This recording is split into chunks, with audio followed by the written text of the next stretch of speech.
Cryptocurrency secret gamers introductory course in the mix. You guys ready for this? We're continuing with mega crypto polls. That's right.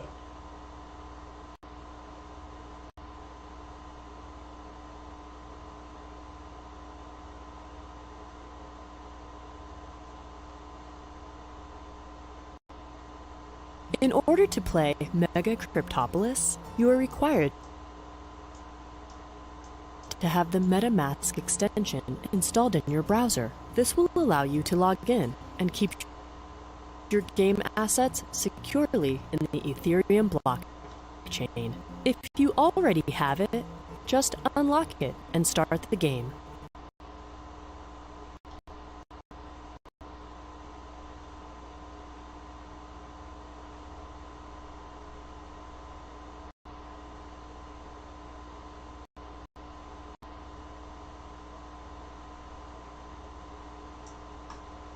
If not, installation will take you just a minute. Please follow instructions on the official MetaMask website. Set a strong password that is required to unlock your wallet. This will create you a new wallet on the Ethereum blockchain. 12 words allow you to restore the access in case of password loss, or if you wish to use your wallet on another computer later. Please keep them in a secure place. They grant full access to all your digital assets stored on your wallet. After your wallet is created, enter your email address and sign the terms and conditions using MetaMask wallet in Mega Cryptopolis. Press launch to start the game.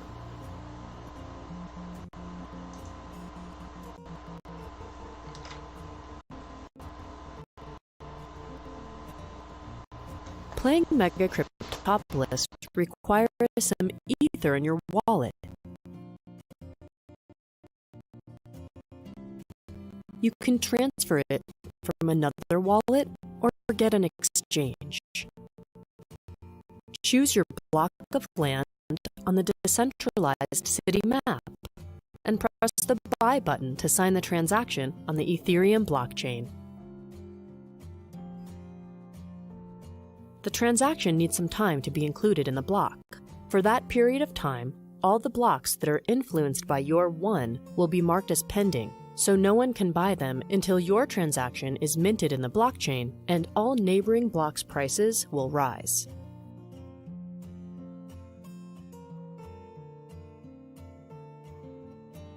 Congratulations! This is your piece of land on the decentralized Crypto Megapolis map.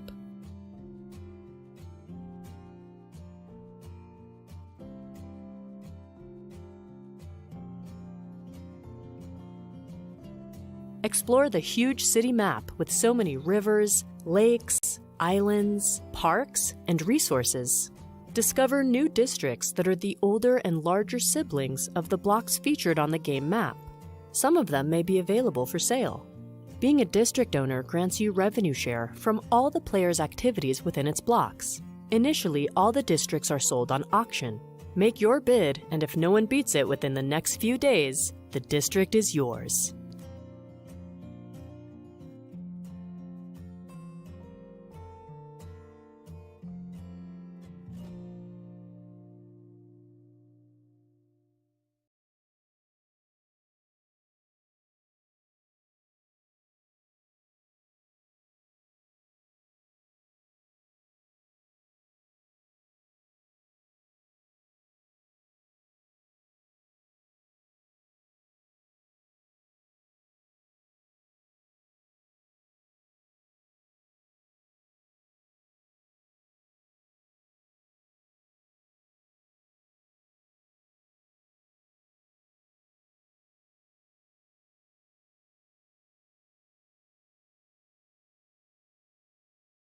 Please use it like this.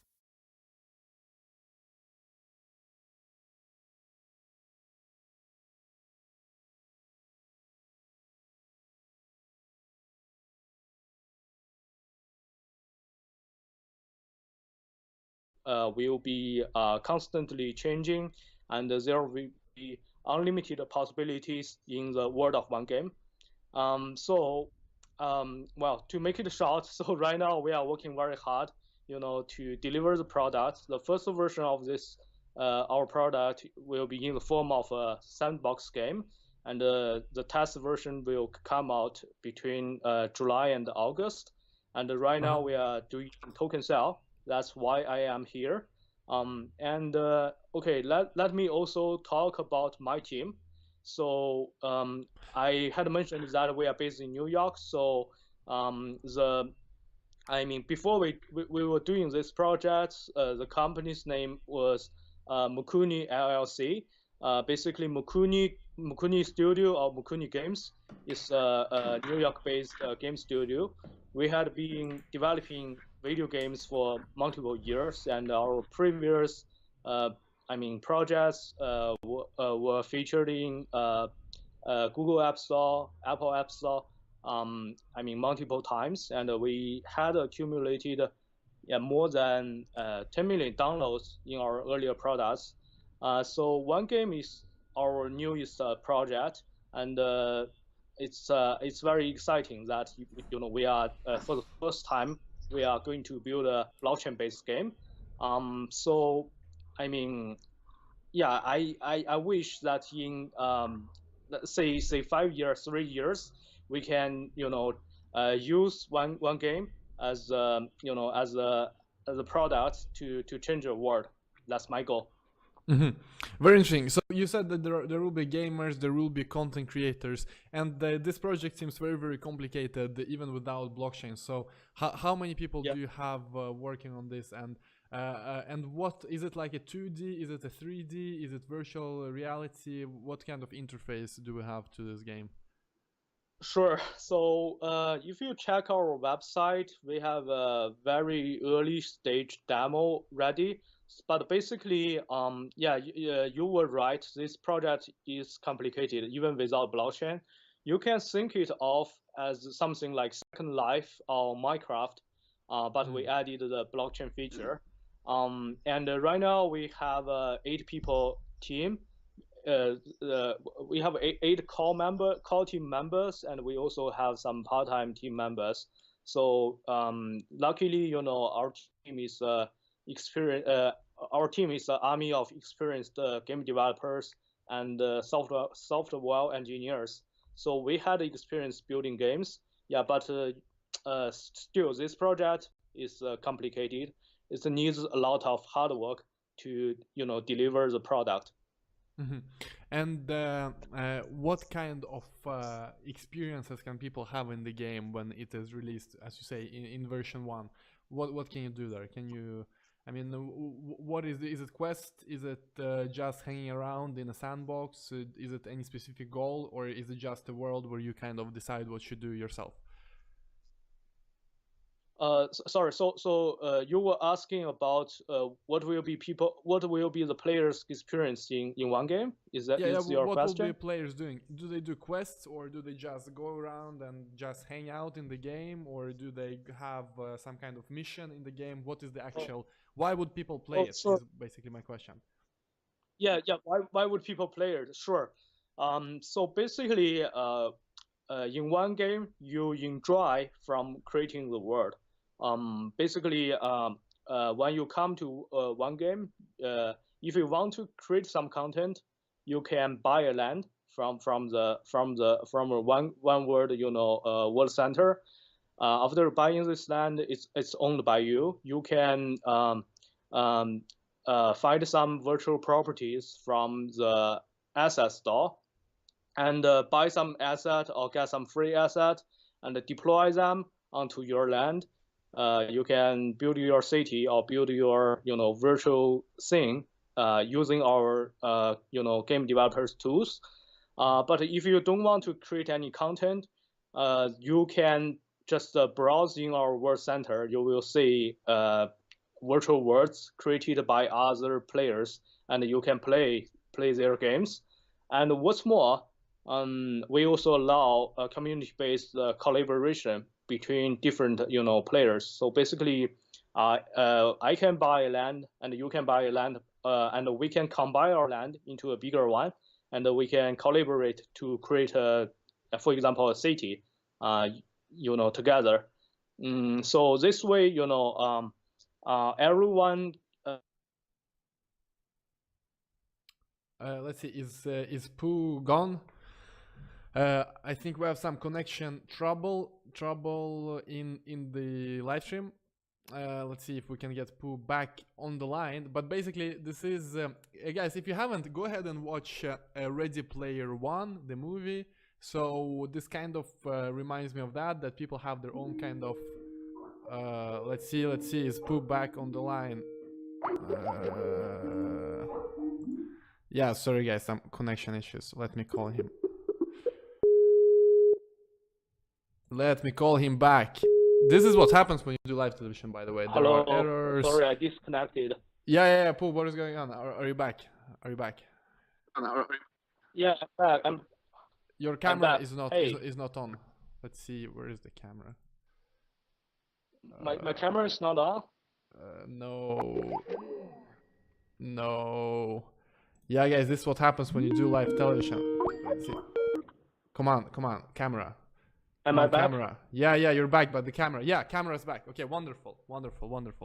So we basically summarized the bit. So it is like, Ready Player One, but it's not VR, correct? It is on a computer screen, or is it virtual reality? The very first version, we want to do it on computer screen, but in the future, we will adapt to VR devices. Yeah. Interesting. And so it is. People mentioned Decentraland in the comments. Is it something that you are familiar with? Is this your competitor? What kind of other competitors do you have in this space currently? Yeah, sure. So basically, our project was inspired by Decentraland, but we believe there are many ways we can improve on what Decentraland had done. So other competitors, non-blockchain based products, including, of course, Second Life, including Minecraft, including Roblox.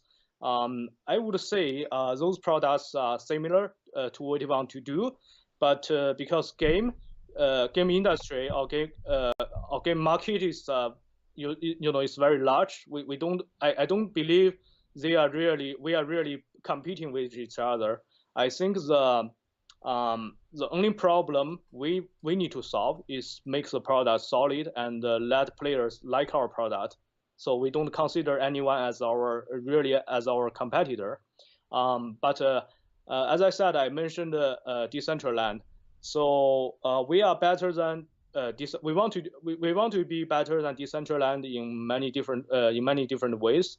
So first of all, I think in our system we have an incentive program. Basically, Decentraland doesn't give you any incentive to create virtual content.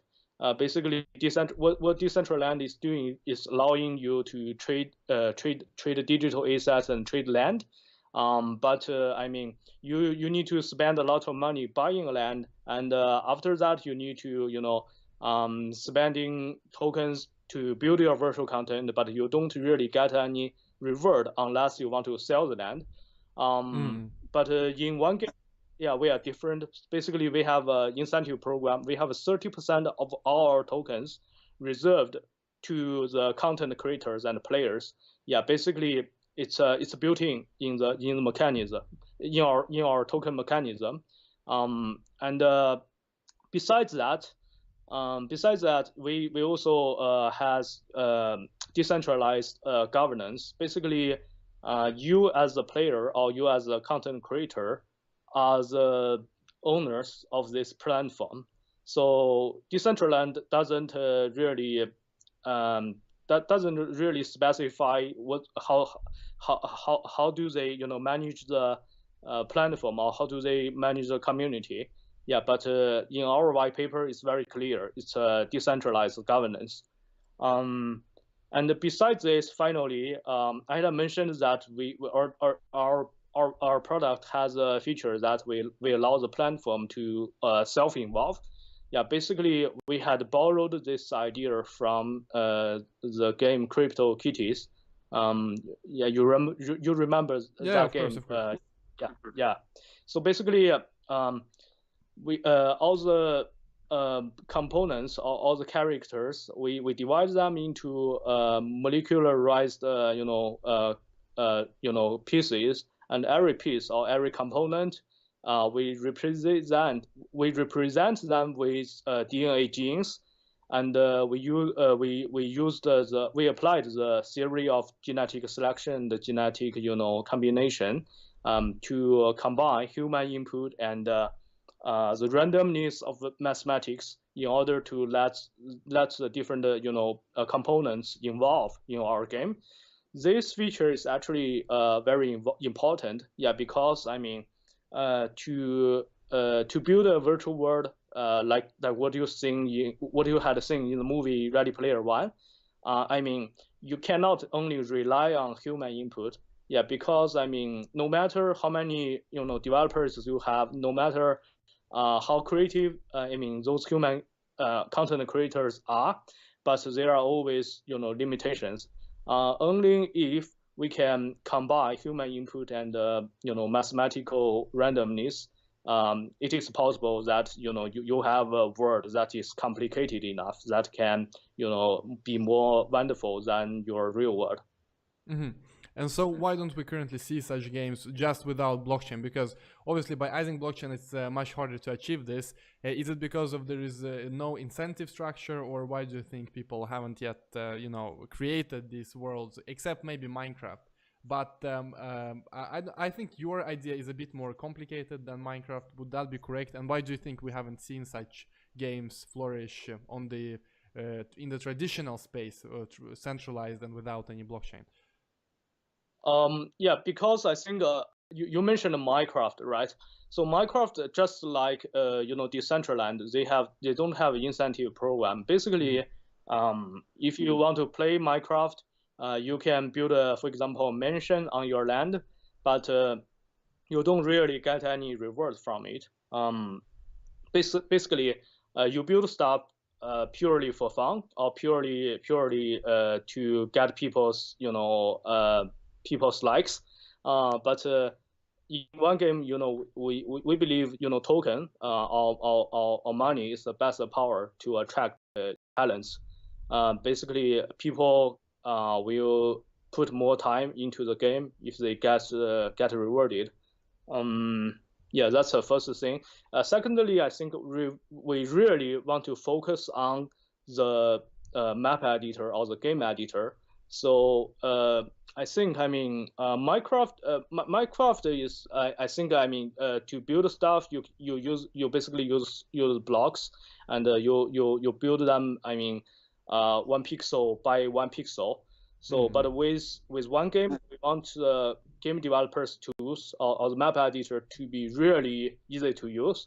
So we want anyone without any experience programming without any programming experience to be able to build beautiful and complicated stuff. So that's why at this stage, the most of our development work focus on the game developers tools. So our project timeline is like this. Basically, in the next few months, we want to focus on the game developers tools to make it really handy, to make it really useful for professional game developers or non developers. And in the second stage, we will focus on the on blockchain. So we want to make one game really decentralized, self-governed, and self-involving, virtual world. And after we finish the first stage and the second stage, we will, of course, in the meantime, we will need to attract enough developers to join us to build the virtual content together. In the early stage to make sure, in our platform there are enough good content. Yeah, but after all of this, we will then focus on the artificial intelligence or focus on the genetic algorithm to make our platform has a higher potential. So the whole project I think it's a big one. It's a big project. It will take us, I think years of hard work. Yeah, but I think if we only focus on the game developers tools in the first stage, I mean, what I had described is not that far away. So basically, our goal is that between July and August, we want to, release the test product. With the test product, you will get our game developers tools. You will be able to build some simple game by yourself, and you can play some other games created by other players in using one game, the developers tools. But yeah, in the next few months, we will continue to make our Yeah. more handy and yeah And and so, add in w- the yeah. and so, what kind of technology are you using for blockchain? Is it Ethereum? Do you think about moving to EOS maybe because of scalability? Because obviously, if you have a huge world with players trading houses and items, and then you have incentives, and they should get paid, how are you Yeah. solving the scalability issues? Is it a problem for you? Which blockchain are you using? Sure. So basically, right now, because we are going to build our project on top of deep brain chain. So DBC, their mainnet is not ready yet. They haven't launched their mainnet yet, but they plan to launch their mainnet before August. So that's also a time we want to launch our test product. The reason we build on DBC, first of all, they are our investor. Basically, they invest into us and provided us funding. So we are working closely with their engineering team to make sure that our product really use the features of deep brain chain. And secondly, the reason we use deep brain chain is that besides blockchain, they also has a computing platform. So the DBC or the deep brain chain technology really has two layers. First of all, they have a blockchain layer, just like Ethereum. But slightly faster than Ethereum. So on that, you can build smart contracts. You can build your tokenized ecosystem. But besides that, they also have a computing layer. So basically, it is just something like AWS EC2, but it's managed by blockchain. So miners from the world provide their computing resources or storage resources on the DBC platform, and DBC then provide those computing resources to app developers, the app developers like me. So basically, my product, one game, basically we architected it into two layers: the blockchain layer and non-blockchain layer. On the blockchain layer, we build our tokenized economy. We build the incentive program. We build the simulated mining process. But on the non-blockchain layer, that's where we deploy most of our game logic. So basically, in the computing layer, we will allow not only low latency, but I mean real time communication among players.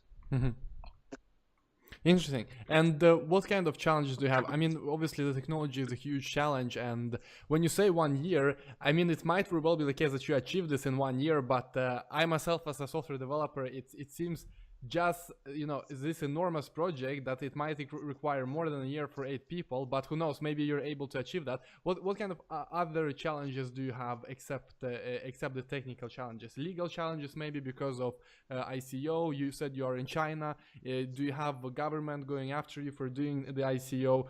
So what kind of challenges do we have except the technological challenge, of course? Sure.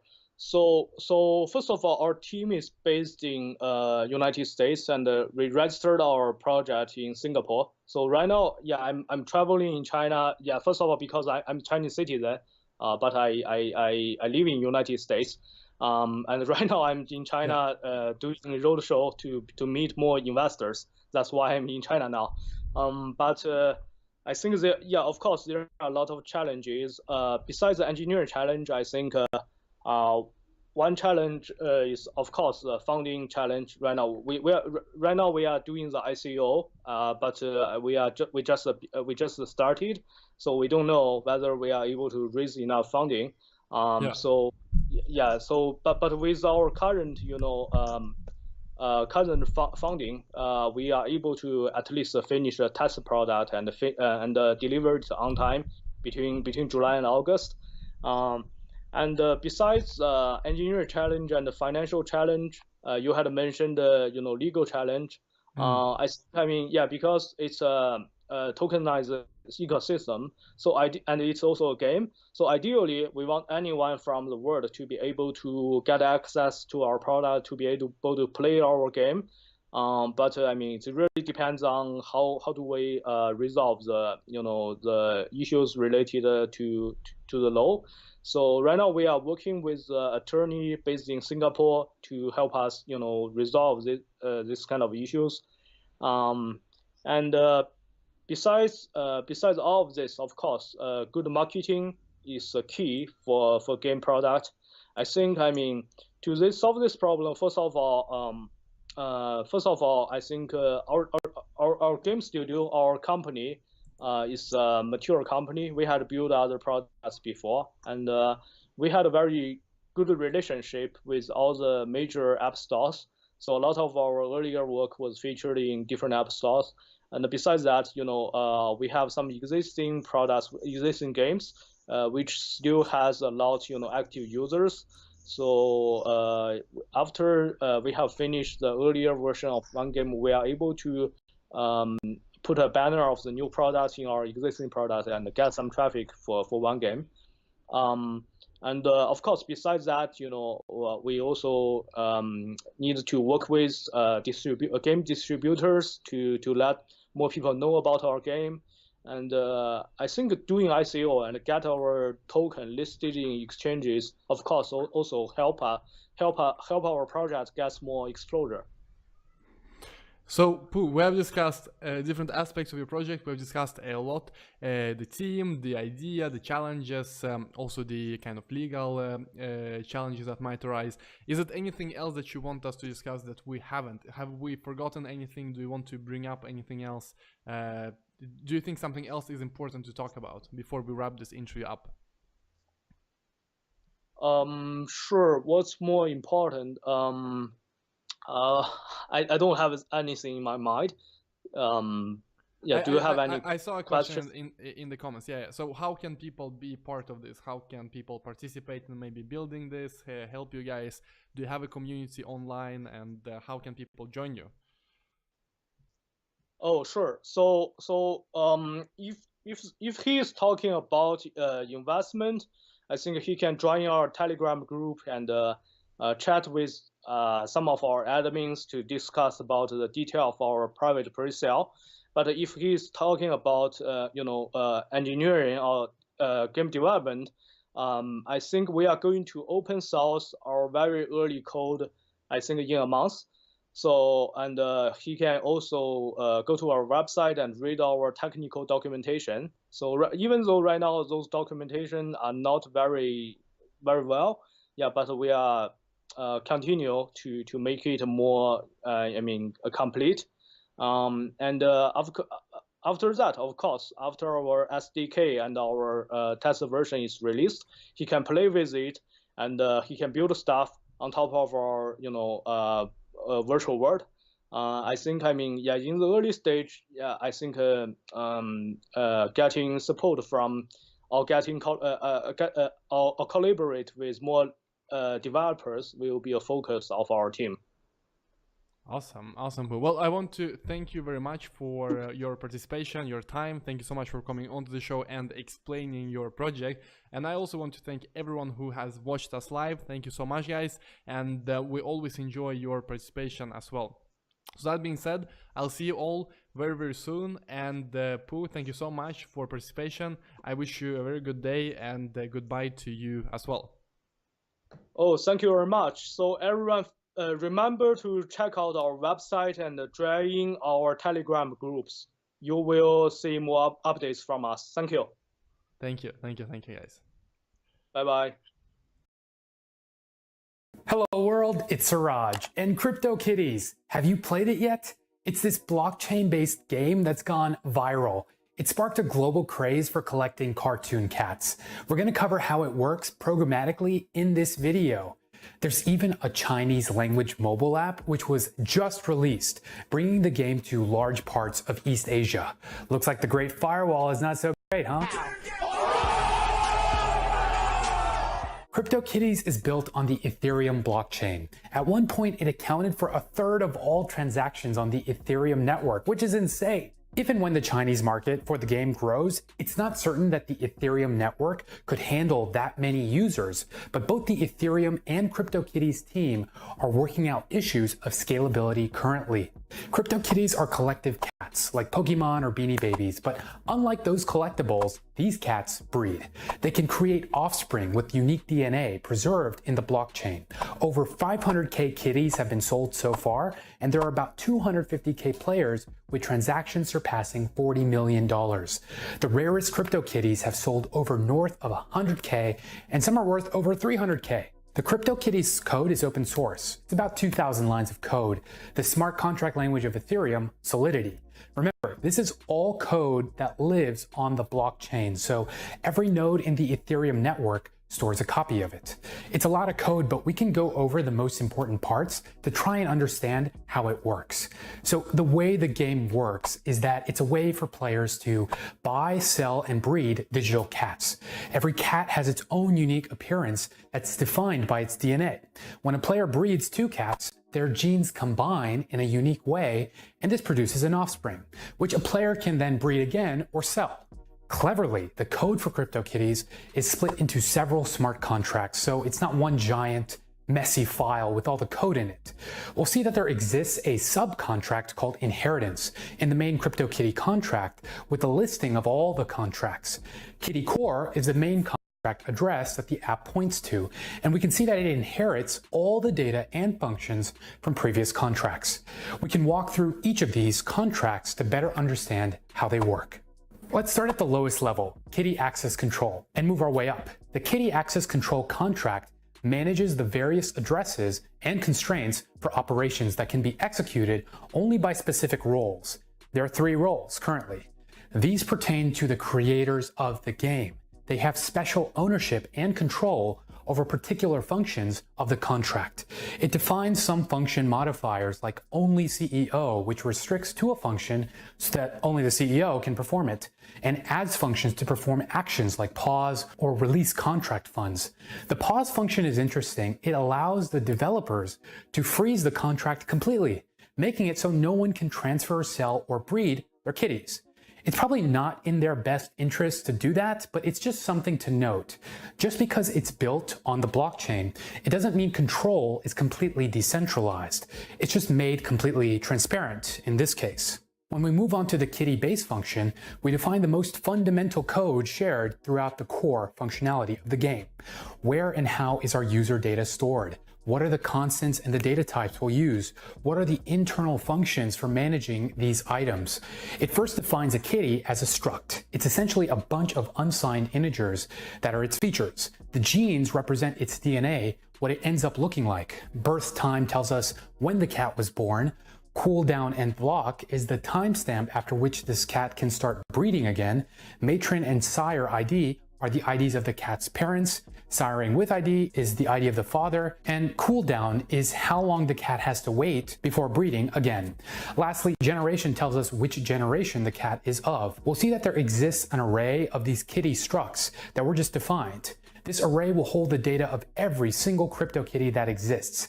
It's like a master kitty database. Whenever some new cat is born, it's added to the array, and its index in the array acts as its ID. Genesis, the first CryptoKitty, has an ID of 1, for example. The contract also has a mapping from the cat's ID to the address of its owner to keep track of who a kitty is owned by. So whenever a kitty is given from one player to another, the kitty index to owner mapping gets updated accordingly to reflect its new owner. When a new kitty is created, the IDs of the mother and father, as well as its genetic code, are used. See how a CryptoKitty is its own data type? all these cats are stored on the blockchain, and who owns which cat is also kept track of. We call them kitties, but they can also be considered tokens. There are several token specs written for Ethereum, ERC20 being the most popular, used for initial coin offerings. But CryptoKitties conforms to ERC721. This is a non-fungible token type that's really useful for tracking ownership of digital collectibles like rare game items or digital pets. Ether is considered a fungible token because any two Ether is just as valuable as the other. But with a non-fungible token, not all cats are created equal, so they're not interchangeable with each other, since one breed could be much more rare than another. The kitty ownership contract inherits from ERC 721, and all of these tokens follow the same standard. Kitty ownership fills in the implementation of the ERC 21 functions. A player can transfer their tokens to someone else by interacting directly with the CryptoKitties contract on the Ethereum blockchain, without having to go through their web interface. Moving up one level to kitty breeding, this is the contract that has the functions necessary to breed cats together, like keeping track of breeding offers, and notice that there is a separate contract called Gene Science that is not open source, that's used to calculate how new DNA is created. It seems like the reason they kept this part closed source is because if it wasn't, anyone could just read how a kitty's DNA was determined, and it would be a lot easier to know which cats to breed in order to get a fancy cat. When two cats are bred together, it looks them up in the master kitties array, sets the IDs to the mother and fathers, and executes trigger cooldown on both parents, so they can't breed again for a certain amount of time. Then the give birth function creates a new cat by determining the child's genes, then using genescience.mixgenes and calling create kitty. Now that we know how these cats are created, we can move up to the kitty auctions contract, which tells us how to auction or bid on cats or breeding services. This contract has certain functions like set sale auction address that can only be called by the CEO. Then in the kitty minting contract, it defines the rules for how a generation of cats are created. The number of promote cats, the number of cats in generation 0 is hard-coded. The COO can even create promo kitties and generate new kitties. This is probably for use with early beta testers and friends and family. Finally, we can move up to Kitty Core, the master contract. This is what is compiled and run on the Ethereum blockchain. It inherits from all previous contracts we looked at. It also adds a few more final functions, like the get kitty function, which retrieves all of the CryptoKitties data using its ID. You might be asking, where are all these wonderful cat images stored? I don't see any code for that. Correct. A CryptoKitty is essentially just a 256-bit integer that represents its genetic code. The Solidity contract code has nothing in it that stores a cat's image or description. That happens on the CryptoKitties web server.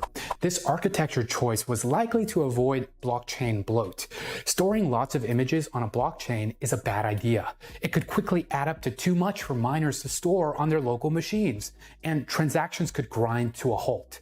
It does introduce a single point of failure, their web server, but a future version could instead use the decentralized file storage network, IPFS, to store data so that no single entity can store the data. Instead, it's a network of computers. But that's a video for another day. 3 things to remember from this video. CryptoKitties is a mostly open source game that runs on the Ethereum blockchain, allowing players to buy, sell, and breed collectible cats.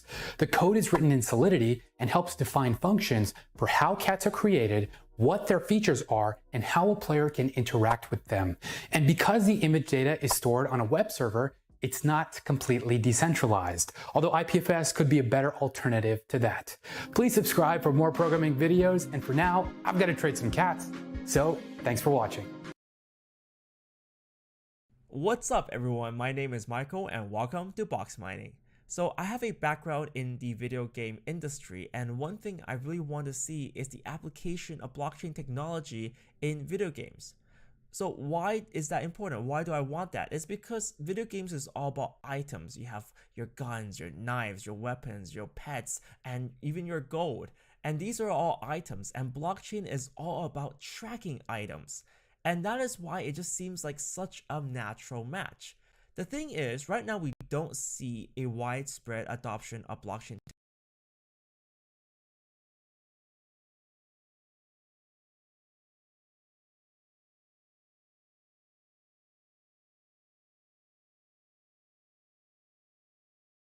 technology in video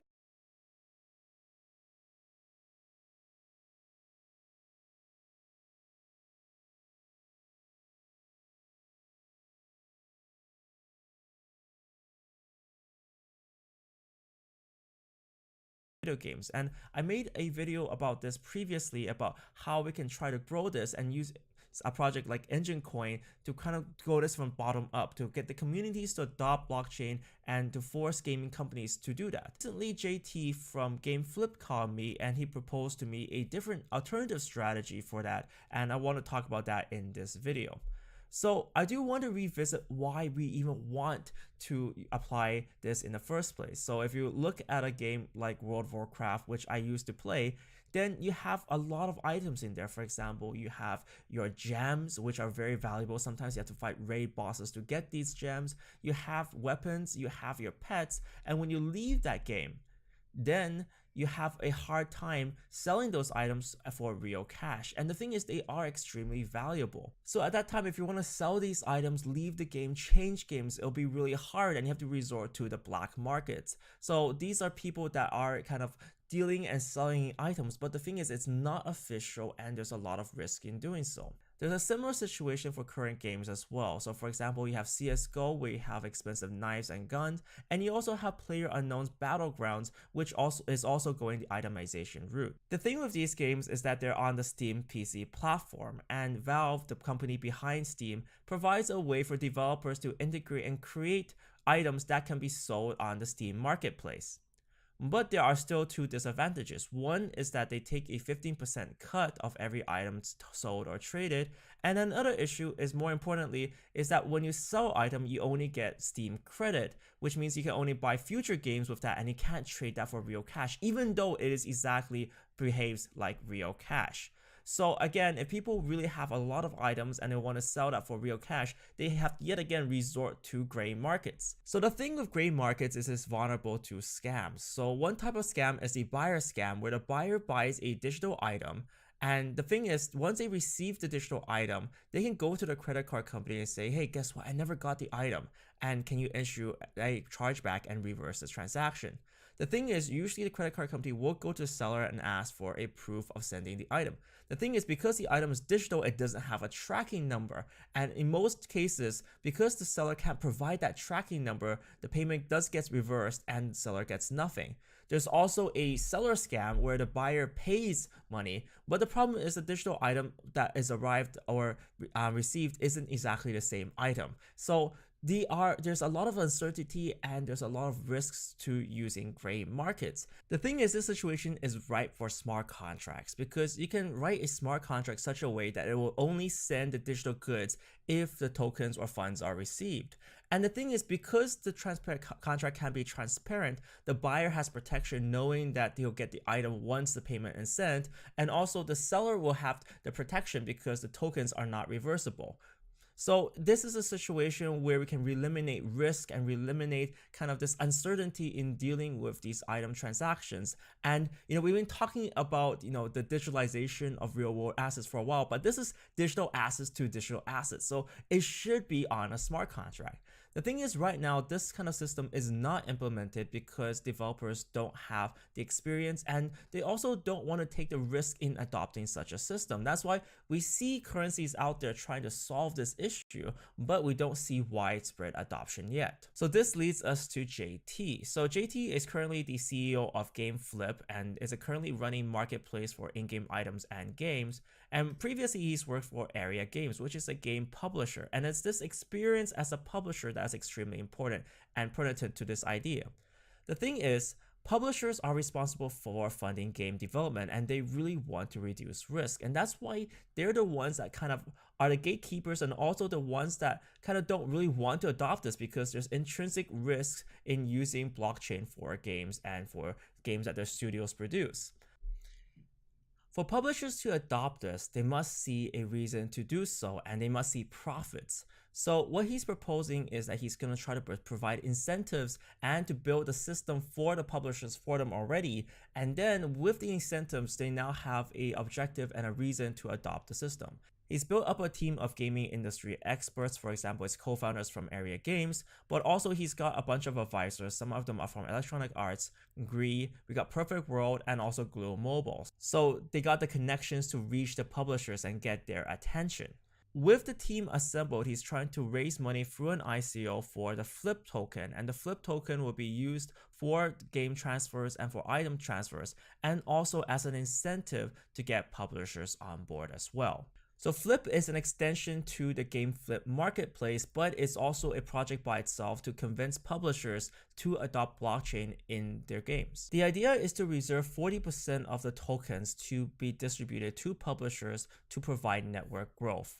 The idea is to lock certain portions of that 440 million tokens and to give them to publishers after they adopt blockchain. So now this will greatly reduce the risk for the publishers to adopt blockchain technology and adopt a Flip token, because now they have a guaranteed sum of tokens afterwards after adopting the system, and also will bring value to the network once they adopt, because once they adopt and start using the token, then the value of the token goes up. This amount will be distributed almost every quarter for a year. So there's 40 million tokens there to try to incentivize developers to go on board. Of course, this doesn't mean every developer can hop on board. That is because developing a game is immensely expensive, costing, for small games, 5 million is quite easy to pull off. And for most expensive games, 20 to 30 million per game. So this incentive will probably be for a combination of medium-sized developers, or if big developers want to try to monetize and use the blockchain on a small portion of a game. So it won't be for the whole game entirely, but they can potentially be incentivized to try this out for the next item loot drop box, for example. So taking small steps, but with the right people, is the kind of aim of GameFlip. So what do I think about this project? Well, I feel like this is a step in the right direction. We definitely need to have another way for game developers and publishers to hop on board. They've definitely seen blockchain technology around, and it's been around for a long time, but we don't see the adoption. And having advisors with experience in the industry and pull in this industry is extremely important for the adoption. So in a way, by contributing to this ICO, not only are you sponsoring the development of this project, the smart contracts, and the SDKs for it, kind of paving the way to make it go forward, but you're also providing a way for the publishers to get tokens and to be incentivized to go and hop on board. It is kind of a little bit unfair if you think about it. They are a billion-dollar industry and they should be the ones coming to us. But it does turn out that, of course, if you want true item ownership, this is something that we do have to fight for. And it's something that will allow the cryptocurrency community to gain overall on the whole. Of course, you are trusting Flip to be able to get these publishers on board, and this is something that is quite difficult. So I will make no exceptions there. Negotiating with publishers, even if you have the connections inside, is quite difficult, and getting a good collaboration going is hard. You can get a promise of a collaboration, but to get the next token in the next Assassin's Creed game or in the next Glue game, like the Kim Kardashian game or whatever that's going to come out, is going to take a little bit of effort, and there's going to be a lot of trial and error before this is over. But I do believe that overall, cryptocurrency does provide a huge value to the gaming community, and this is one of the ways to push for that. What do you guys think about this? I'd love to hear your comments below. Do you think this approach is valid? Do you think that having the publishers on board and persuading them to go from the top-down approach is good? Or do you think the bottoms-up approach is good? How do you think is the best way to solve this problem and get cryptocurrencies adopted? And what do you think is the best way to get blockchain technology used in gaming? Because I really think that this is something that gaming is dying to accept. Of course, there are other games that are trying to use new tradable items, but they don't have tradable items. And that might be because the developers really just want to lock them into that ecosystem. So we see Blizzard going that way as well. And what do you think about this movement? Do you agree with that? Do you think items should be tradable? Leave a comment below and I'd love to hear what you guys have to say. Thank you guys so much for watching this video. Remember to subscribe to this channel and click the notification bell to receive notifications of new videos. Thank you guys so much for watching. See you next time. What's up everyone, my name is Michael and welcome back to Box Mining. Today I want to talk about gaming and blockchain because this seems to be a marriage born in heaven. combining kind of the trading and the security of blockchain and gaming, which is something that a lot of people want to play. It's entertainment, and there's also a lot of tradable assets in there. So this idea of kind of combining and using blockchain technology in gaming so that items can be tracked on the blockchain, can be traded between people, it's really something amazing, and it's something that I've been trying to follow for a long time, especially because I have a background in the gaming world. I built around 4 games, one of them successful, 2 of them were very unsuccessful. So I want to give in a few viewpoints of what I think about gaming and the blockchain and share that with you guys and how to look at it from a game developer's point of view. I'll start off by looking at the coins out there, and this is not a comprehensive list. So a viewer called AllCoinDude submitted this list to me of kind of different coins for different purposes, and over here we have around more than 12 gaming coins, and this is including new ones like D-Market and Engine Coin and even Zenio. So I'm going to take a look at this in general, but I'm not going to cover esports. I'm not going to cover AR and VR because these are separate topics and I think they can be explored more in detail. So I'm going to cover about gaming and using blockchain to track items. That'll be the focus of this discussion. I'm going to start off by looking at a topic which is very interesting to me. So I recently read an article on Cointelegraph which talks about blockchain as the biggest thing for gaming since the invention of the internet. I think this is a really big claim, but I do want to analyze how this can potentially work and the difficulties in doing so and a review of the projects as well. So why would it be the biggest thing for gaming since the invention of the internet? Well, the thing is, with gaming, there's a lot of itemization. So if you played any massively multiplayer RPG like World of Warcraft, you'll realize that there's a lot of weapons. You got your Warglaives with Asinov. I use that in the gaming convention, and you have different weapons, skins, mounts, and everything in a game that you can think of can be itemized. And the reason for that is because people like collecting things, and also it gives people a lot of power and a lot of immersion in the game. So with that comes gaming itemization trading. There is trading in multiple games, and I've had a lot of extensive experience in that. I played a lot of Diablo 3 where you trade items, and there was a market for that initially. Also, Diablo 2 was probably the biggest example of that as well. And then the eventual goal, I think, of blockchain and gaming is to itemize and put items on the blockchain so it can be traded not just within a single game, but be traded across games. That will be kind of cool because now gamers can get the advantage of trading items between games. They'll keep their kind of their hoard of treasures they gather around in the game, and they can potentially move that to another game. How cool would that be? And of course, if we're trading, then you're actually kind of trading on a blockchain, which is known to be safe. We do know that with a lot of games, trading has been a big problem with the black markets. And if blockchain can solve this issue, then maybe there's a huge potential for blockchain and money to be made on this. I mean, the overall push of this, if you're presented to a lot of investors, especially since I was looking at these websites, they're talking about, gaming as a $100 billion industry. It's growing very quickly. It's kind of like movies, right? Even movies are now threatened by the gaming market. 1/3 of the human population play video games. And in fact, if you look at the new Apple Store, there's a dedicated section for games now. Like it's a dedicated tab on its own because so many people play games, and of course, it's so darn profitable. So now, of course, everyone wants to get a piece of this gaming pie, and they want to see if blockchain can be applied. So as you can see, something like this, which is a preview render of what they want to achieve with Engine Coin, it's about itemization. You can have your items that you have in different games, you can put them all in one wallet, maybe perhaps on your phone, and you can show that off with your friends, you can trade, or you can even melt that down to change that into credits. So this is something that's very interesting, and I'm going to look into this, but I want to first talk about some disadvantages of coming into this space as well. Just because this technology is there doesn't mean we know how to use it yet, and this is why we need so many different attempts to try to solve it. The thing is, with itemization right now, it's took a while for game developers to figure out how to item things properly and for people to feel like this is fun and fair. You see, if you go into a video game and someone, you fight someone, which is quite common, like for example, you duel with someone or you try to challenge each other or compete with each other, which is a lot of the fun in video games. It feels if there's an unfair advantage, then players feel extremely unhappy. It's something that we notice, and I think this is something that people really hate about free-to-play games. I made 3 free-to-play games, and we try to balance that, to balance the need for the company to make money and to monetize against fun. And it's always hard because we know the consequences of monetization.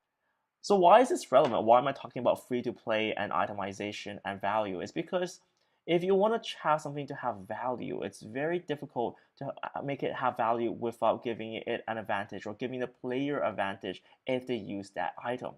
And this is the thing, because blockchain is going to track items of value. So this is going to relate to free-to-play games or games that have items of value.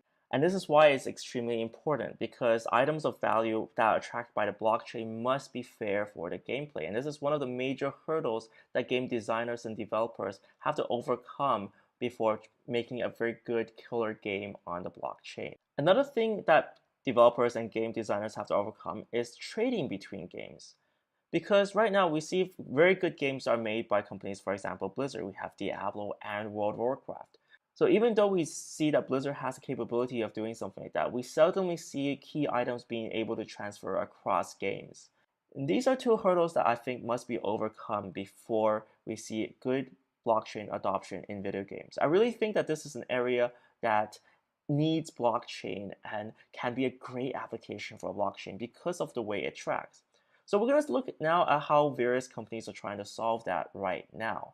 So I've done videos for something like D-Market and Skincoin, and they both have a similar idea, which is categorizing this kind of skins or Steam-based trading. Right now, we do see the Steam platform and there's itemization in that. It's not decentralized, it's centralized, it's based on Steam, and of course, it does charge a certain fee. So blockchain could be used here to reduce the fees for this. The one challenge, of course, I pointed out is that Steam is quite good at providing protocols and providing support for that. So developers might naturally tend towards a Steam-based solution rather than a blockchain-based solution. So it's just kind of challenging the current system in place here.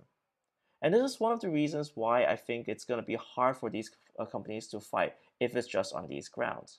We also have game credits. So game credits is quite interesting because they have amazing technology. Amazing technology, just the way of the speed of the network of how they're trying to achieve this. And that might be interesting for developers if they want something fast, if you want blockchain. So this provides the framework, but I think they're going to be met by the challenges of trying to apply that and convince developers to go for it. Engine Coin is quite interesting because I've been following this project for a while, and I think it's got a different approach. It's got a much smaller and humble approach to it. The reason is because they're targeting Minecraft server owners, or they have a Minecraft base.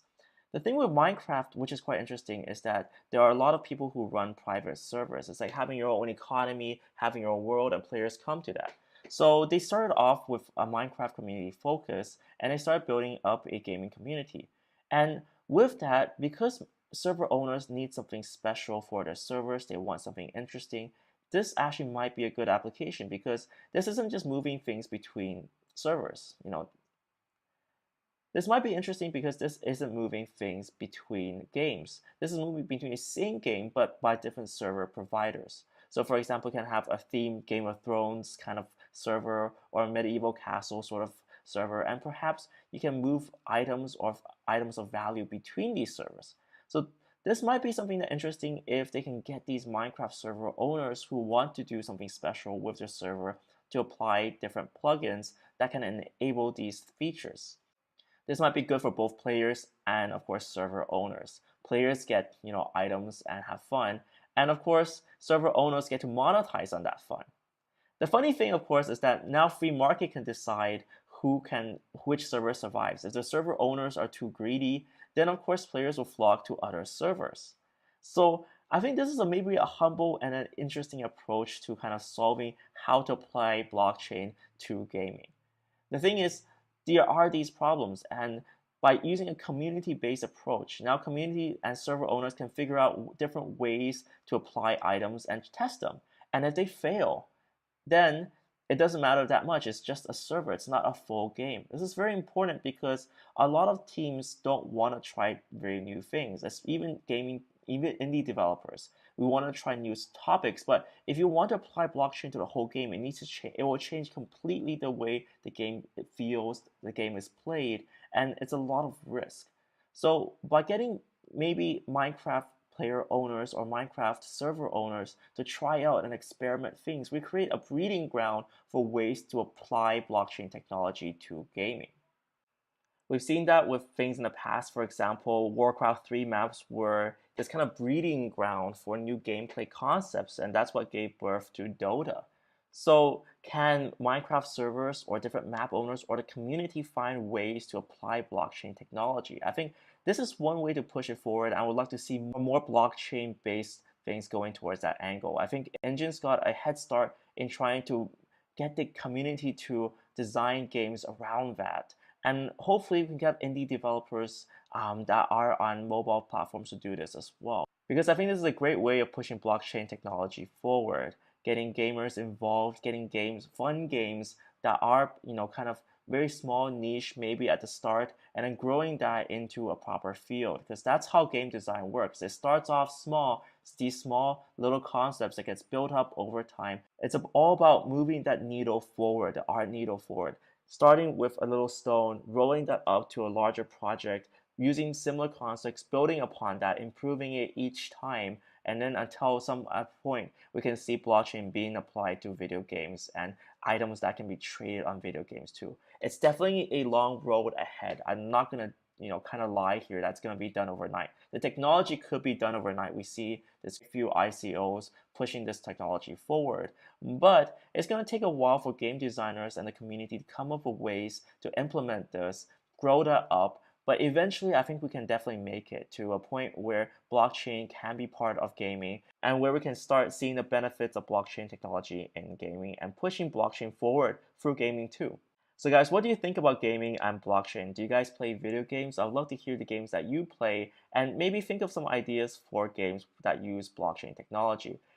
As a developer, I'm still looking for ideas to try to create a game with blockchain technology, and I'd love to hear some input and insight into what you think about this. Thank you guys so much for watching this video. Remember to click that subscribe button to subscribe to this channel so you won't miss out on future videos, and click the notification button, well, if you want to be notified. Thank you guys so much for watching. See you next time.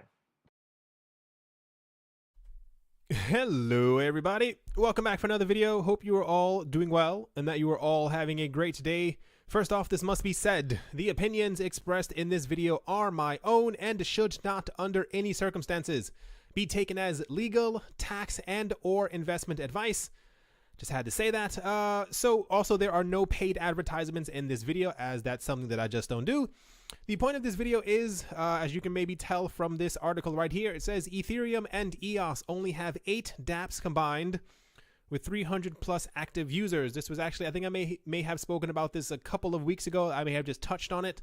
The point is that part of the thing that is believed that is going to actually push the cryptocurrency space forward is the use of dApps and or decentralized applications, things that we use on our phone, our mobiles, our laptops, computers, wherever you may use any type of app. As we are into cryptocurrencies, the idea is to have things that are decentralized. The problem is that 2 of the largest places right now where people are creating dApps, very few of them are being used. So I thought I would not talk about it, but more like put a spotlight on it, kind of. There are a lot of actually really cool dApps, at least myself. This is what I think, floating around out there, and I'm going to try and at least talk about a few of them so that I can kind of let other people have an idea that these things also exist, because I feel like for some reason I was checking around on social media, it had to be a day or two ago, and a lot of the apps that have actually come out, or dApps as they are called, don't have social media pages, or if they do, they never post. So I don't know if it just comes down to poor marketing, or if just a lot of people don't simply know that these things even exist. The point is, I'm going to try and, if I can, open a door or open a window in everyone's mind so that they realize that these things are out there so that they can download them.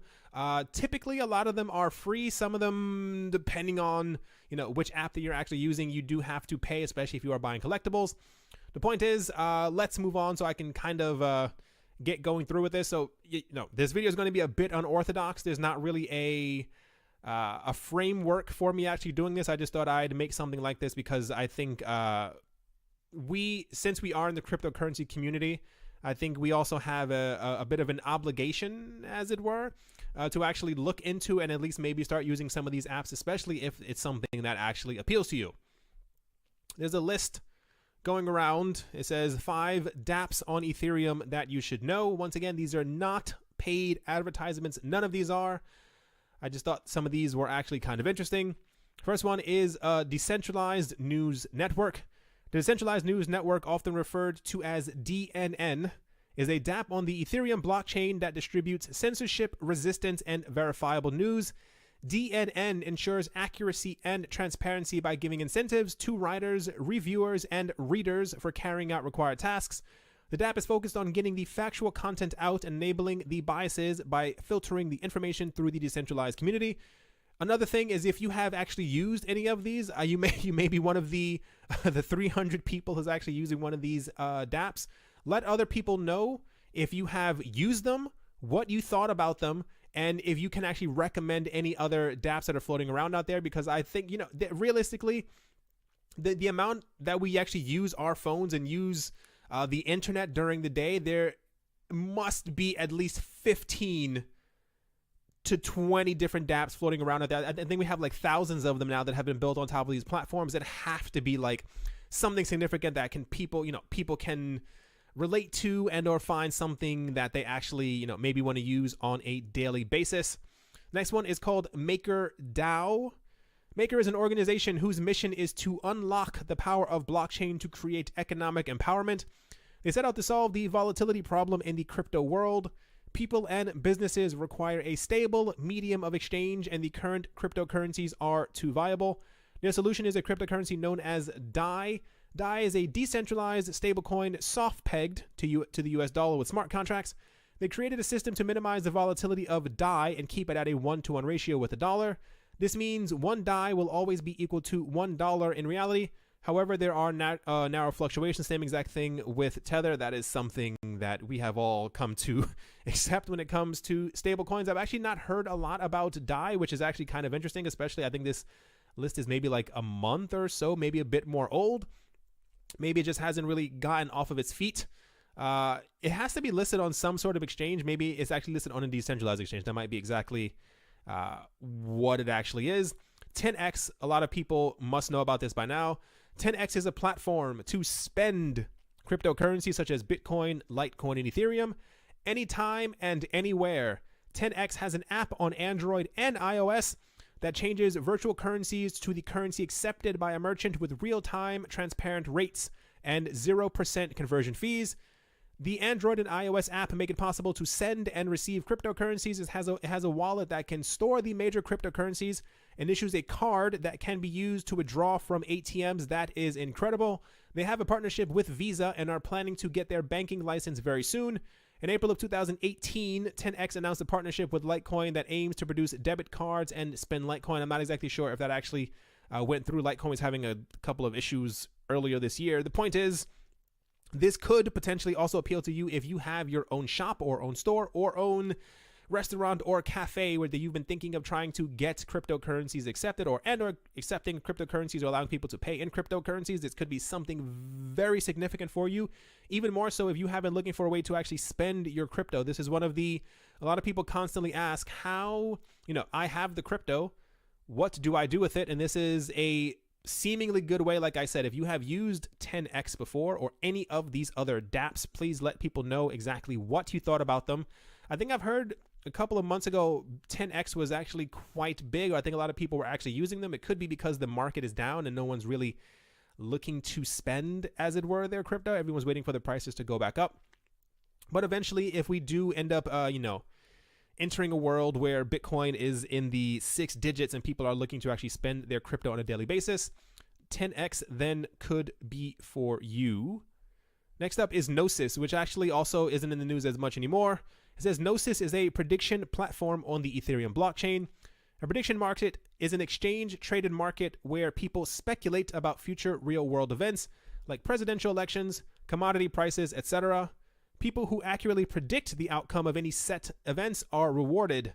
In Gnosis, accurate predictions can be rewarded in GNO tokens or any other cryptocurrency depending on the present rules. Developers can create their own prediction market on Gnosis with the developer tools on the platform.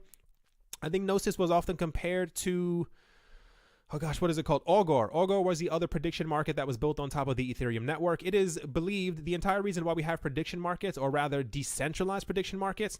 And I was listening to, once again, a podcast many moons ago, and they were talking about the advent or beginning of a world where we no longer have to rely on stock markets or rely on not even centralized, other things that are regulated by governments, i.e. if you were trying to make a bet that on the 15th of October it's going to rain 8 centimeters, and then at that moment a cat is going to walk across the street, you're able to do that, on your own free will with your friends. Even if you have 15 friends and you guys like to bet and or predict certain things, you're able to do that on Gnosis. You are not able to do that on any other government-based and or highly regulated prediction market that they have out there. And it's also believed that should these eventually catch on, people in Wall Street would actually start flowing to Gnosis and to Augur simply because they want to bet on other things. Everyone, in essence, likes to make money. But when you are restricted as to what you can bet against, especially in a lot of other countries where betting is illegal or are trying to predict something that is going to happen in the future, this can also be seen as gambling. So please make sure that you know what laws your country has before you start using this. The point is, this is also, I'd actually think this is actually quite interesting. The idea of prediction markets and being able to predict even historical events or things that could potentially happen could potentially be a very major thing in the near future. The last thing on here is IDEX. I'm going to actually stay away from this one as this is a decentralized exchange. A lot of decentralized exchanges right now don't have the level of security that is actually required or that we see in a lot of other centralized exchanges, what have you. So it's going to take a long time. It is believed that it is going to take a long time for decentralized exchanges to kind of get it together so that they are secure enough, because we have had a lot of hacks. I don't know if it has happened to IDEX or IDEX or whatever you kind of want to say it as. I don't know if it's happened to them. Probably not. The point is, I'm not going to touch that simply because I don't want to tell anyone to start using a decentralized exchange, especially if they have the probability or possibility of being hacked and or attacked anytime in the near future. I found a website called DAP Radar. It's very simple, DAPPRADAR.com, where they actually have a whole bunch of dApps listed. And I was very lucky that I actually found this, because I was hoping that there was actually something out there that actually showed what was actually happening in the cryptocurrency space as far as dApps, because a lot of times, typically when we hear about it, especially when we hear about it in articles, it is never, how do I say this? There's never anything really concrete. I also don't see things like this actually being advertised. So I think if you are planning on using a dApp or you are interested in using a dApp, maybe check out DAP Radar, as they may have a lot of information. They have things about games, they have things about exchanges, they have things about dApps that are, you can collect things, also marketplaces and other things like that. It's quite interesting. They have a ranked list.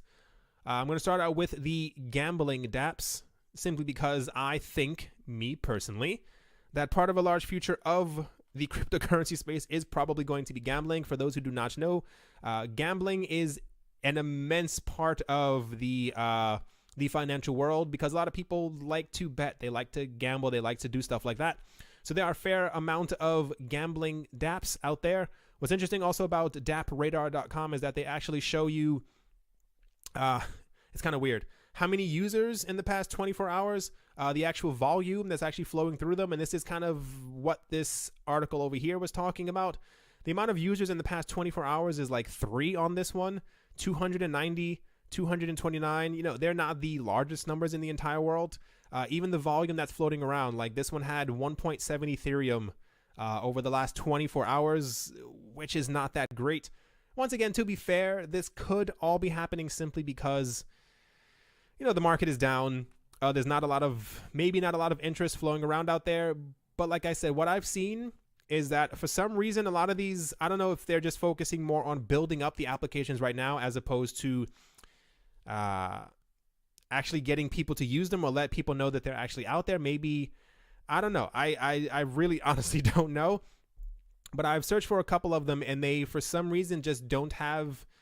They have nothing on their social media platforms. I can understand if you, if they don't have the money per se to be able to advertise themselves as much as they would like to on other, on Facebook or on Instagram. But to have nothing is very, very odd, especially if this is supposed to be the thing that helps propel cryptocurrencies into the mainstream. Another really interesting one is simply like decentralized games. I am a game player myself, so I thought this was actually quite useful. This has the most users than I think any other thing that I've actually seen. Even CryptoKitties has fallen a tiny bit. But even over the last 24 hours, they do have at least 80 Ethereum that was flowing through the market. To be fair, that's not an enormous amount, but the 7-day is actually pretty relatively healthy. It's impossible for me to actually go through every single one of these. This would take me a very long time. I do apologize if you are one of the creators of these dApps, and I do not have the chance to actually go over them. But I'm only one man. I don't have an immense amount of time, and I don't want to make a 9.5-hour video. Clicking around, I tried to find some of the most popular ones, if you will. One of the ones that really caught my eye first was called Gods Unchained. This is actually for people if you are interested in not only trading collectibles, but also in like a trading card type thing.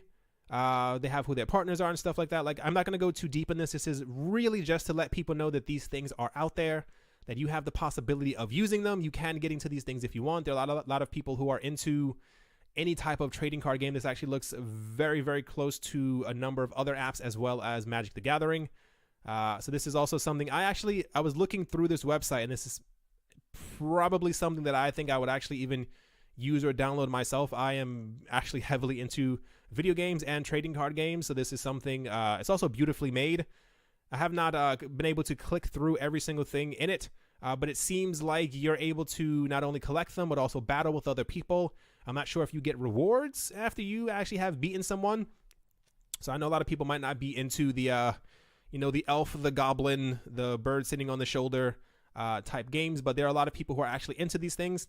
And I know a lot of people, even in real life, who would probably be interested in something like this because, it's sometimes more comfortable to be able to do this at home on a computer than actually having to maybe go out and do other things. Especially a lot of people like to play games on the computers themselves. Next up, no real introduction. Everyone knows CryptoKitties. The saddest part of this is that CryptoKitties was actually the largest dApp that we had in the cryptocurrency space. You can actually see the this big jump over here, the amount of users. Wow, that was okay. You can see it right here. 7,000 users were actually on CryptoKitties. To around where we are right now, it's certain days we have hundreds, 200, 300s. CryptoKitties is okay. I tried using it somewhere around this time period. My main problem that we had with it was that the Ethereum system was completely clogged. It took a long time to actually even try and buy or trade a cat. So I kind of backed away completely from it, and I can only assume that this is why a lot of other people have done so as well. For what it's worth, it is still one of the most popular dApps that we actually have out there. I'm not sure if a lot of people or even a lot of you have used CryptoKitties. It's okay. I'm going to be as honest as possible. It's a little weird. It's just like photos of cats, and you're like collecting these cats. I was hoping that it would have been a bit more animated. Maybe they just aren't there at that point in developing the dApp yet. But if you are into collecting cats and that's something that floats your boat, I would definitely look into CryptoKitties as well. As like I said, it's definitely one of the most popular. It has a lot of activity on the website. At least 5,000 transactions have happened over the last 24 hours, which is something to make sure to look for when you're trying to actually get into something. I couldn't find a lot of like sports-based. Hold on, did it click? My computer is trash. Hold on. Nope. Oh, okay. Oh my gosh, I'm so stupid. Oh gosh, I'm so dumb. I thought it was the actual website. I couldn't find a lot of things that actually had to do with sports. One of the very few that I could find was called MLB Crypto Baseball. I know there are an enormous amount of people who are actually into baseball. It appears, like I said, I'm not really into baseball, so I can't really tell you myself. Nope, the actual website isn't loading. Oh, there we go. it appears you're actually able to collect famous players. I'm going to say that they're famous because their names are here. You're actually able to, I assume you're able to buy them, trade them, collect them. And it seems like if you read through the website, forgive me if I am incorrect, I feel like you can also not battle with them. You can like play games with them as well. This is kind of what it seems like. I am going to assume, yeah, there we go. I assume you can kind of like play with them in some certain way to be able to, you know, play against your friends and stuff like that. A lot of people think, or the idea is that as time goes on, a lot of these things will actually become more valuable, if that kind of makes a lot of sense.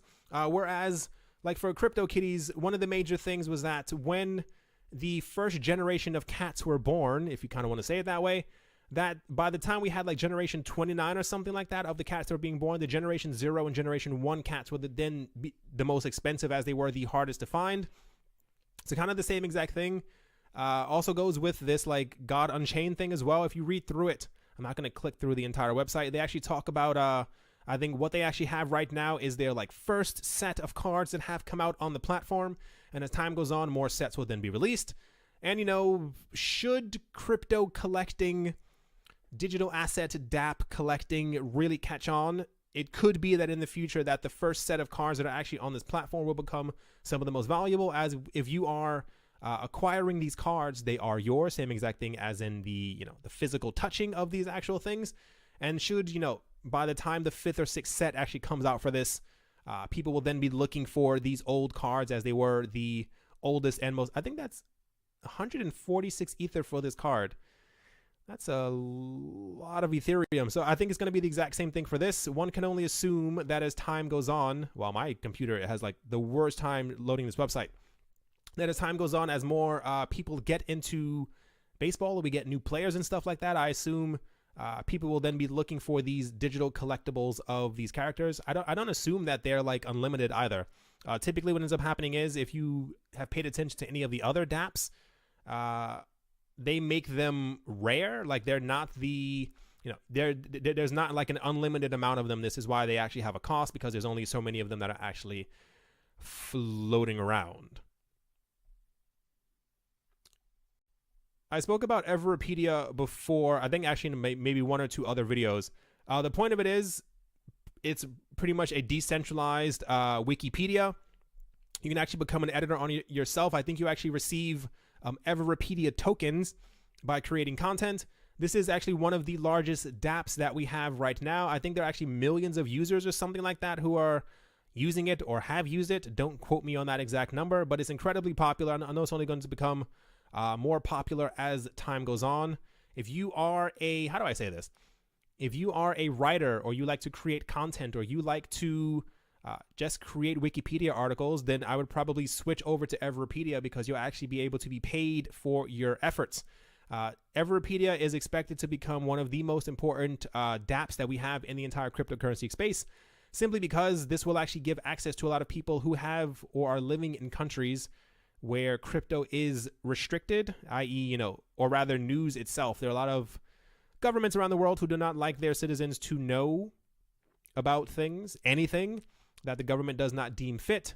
And if you are actually posting on Everpedia, or actually you'll be able to use Everpedia in these other countries around the world, and this will help the spread of information for people who are living in countries that they cannot access normally on their own. Not to spend too much time on Everpedia, we've definitely spoken about it before, but if you are an editor, or if you are a writer, or if you like to create articles, like I told people before, if you you're actually able to create articles on yourself, and there are a lot of people around the world who are actually creating articles about themselves and their entire family. I think you can also create like family trees within the Everpedia dApp and or website, depending on how you're using it, where you can actually list out your entire family history. So the idea is, if in 4 or 5 generations, you know, you have family members who are interested in who you were, or who your mother was, or who your grandmother was, or who your father was, they'll actually have a complete rundown, everything written by you, so that they can know more about their family. Kind of interesting. At least I think so. I think that's very interesting. You know, 5 generations down the line, hundreds of years from now, having people being able to know exactly who their ancestors were without kind of having to guess. Like, I have to mainly guess. I don't know where my family was 500 years ago. I mean, I'm sure a lot of people also don't know that either. Anyway, moving on from Everpedia. Everpedia, not Everpedia, DAP Radar also has an EOS list.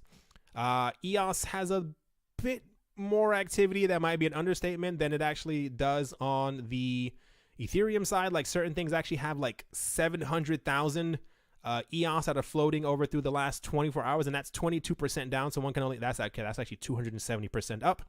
Some of the major ones that I was actually able to find and or somewhere around there is EOS.when. Once again, these are not paid advertisements.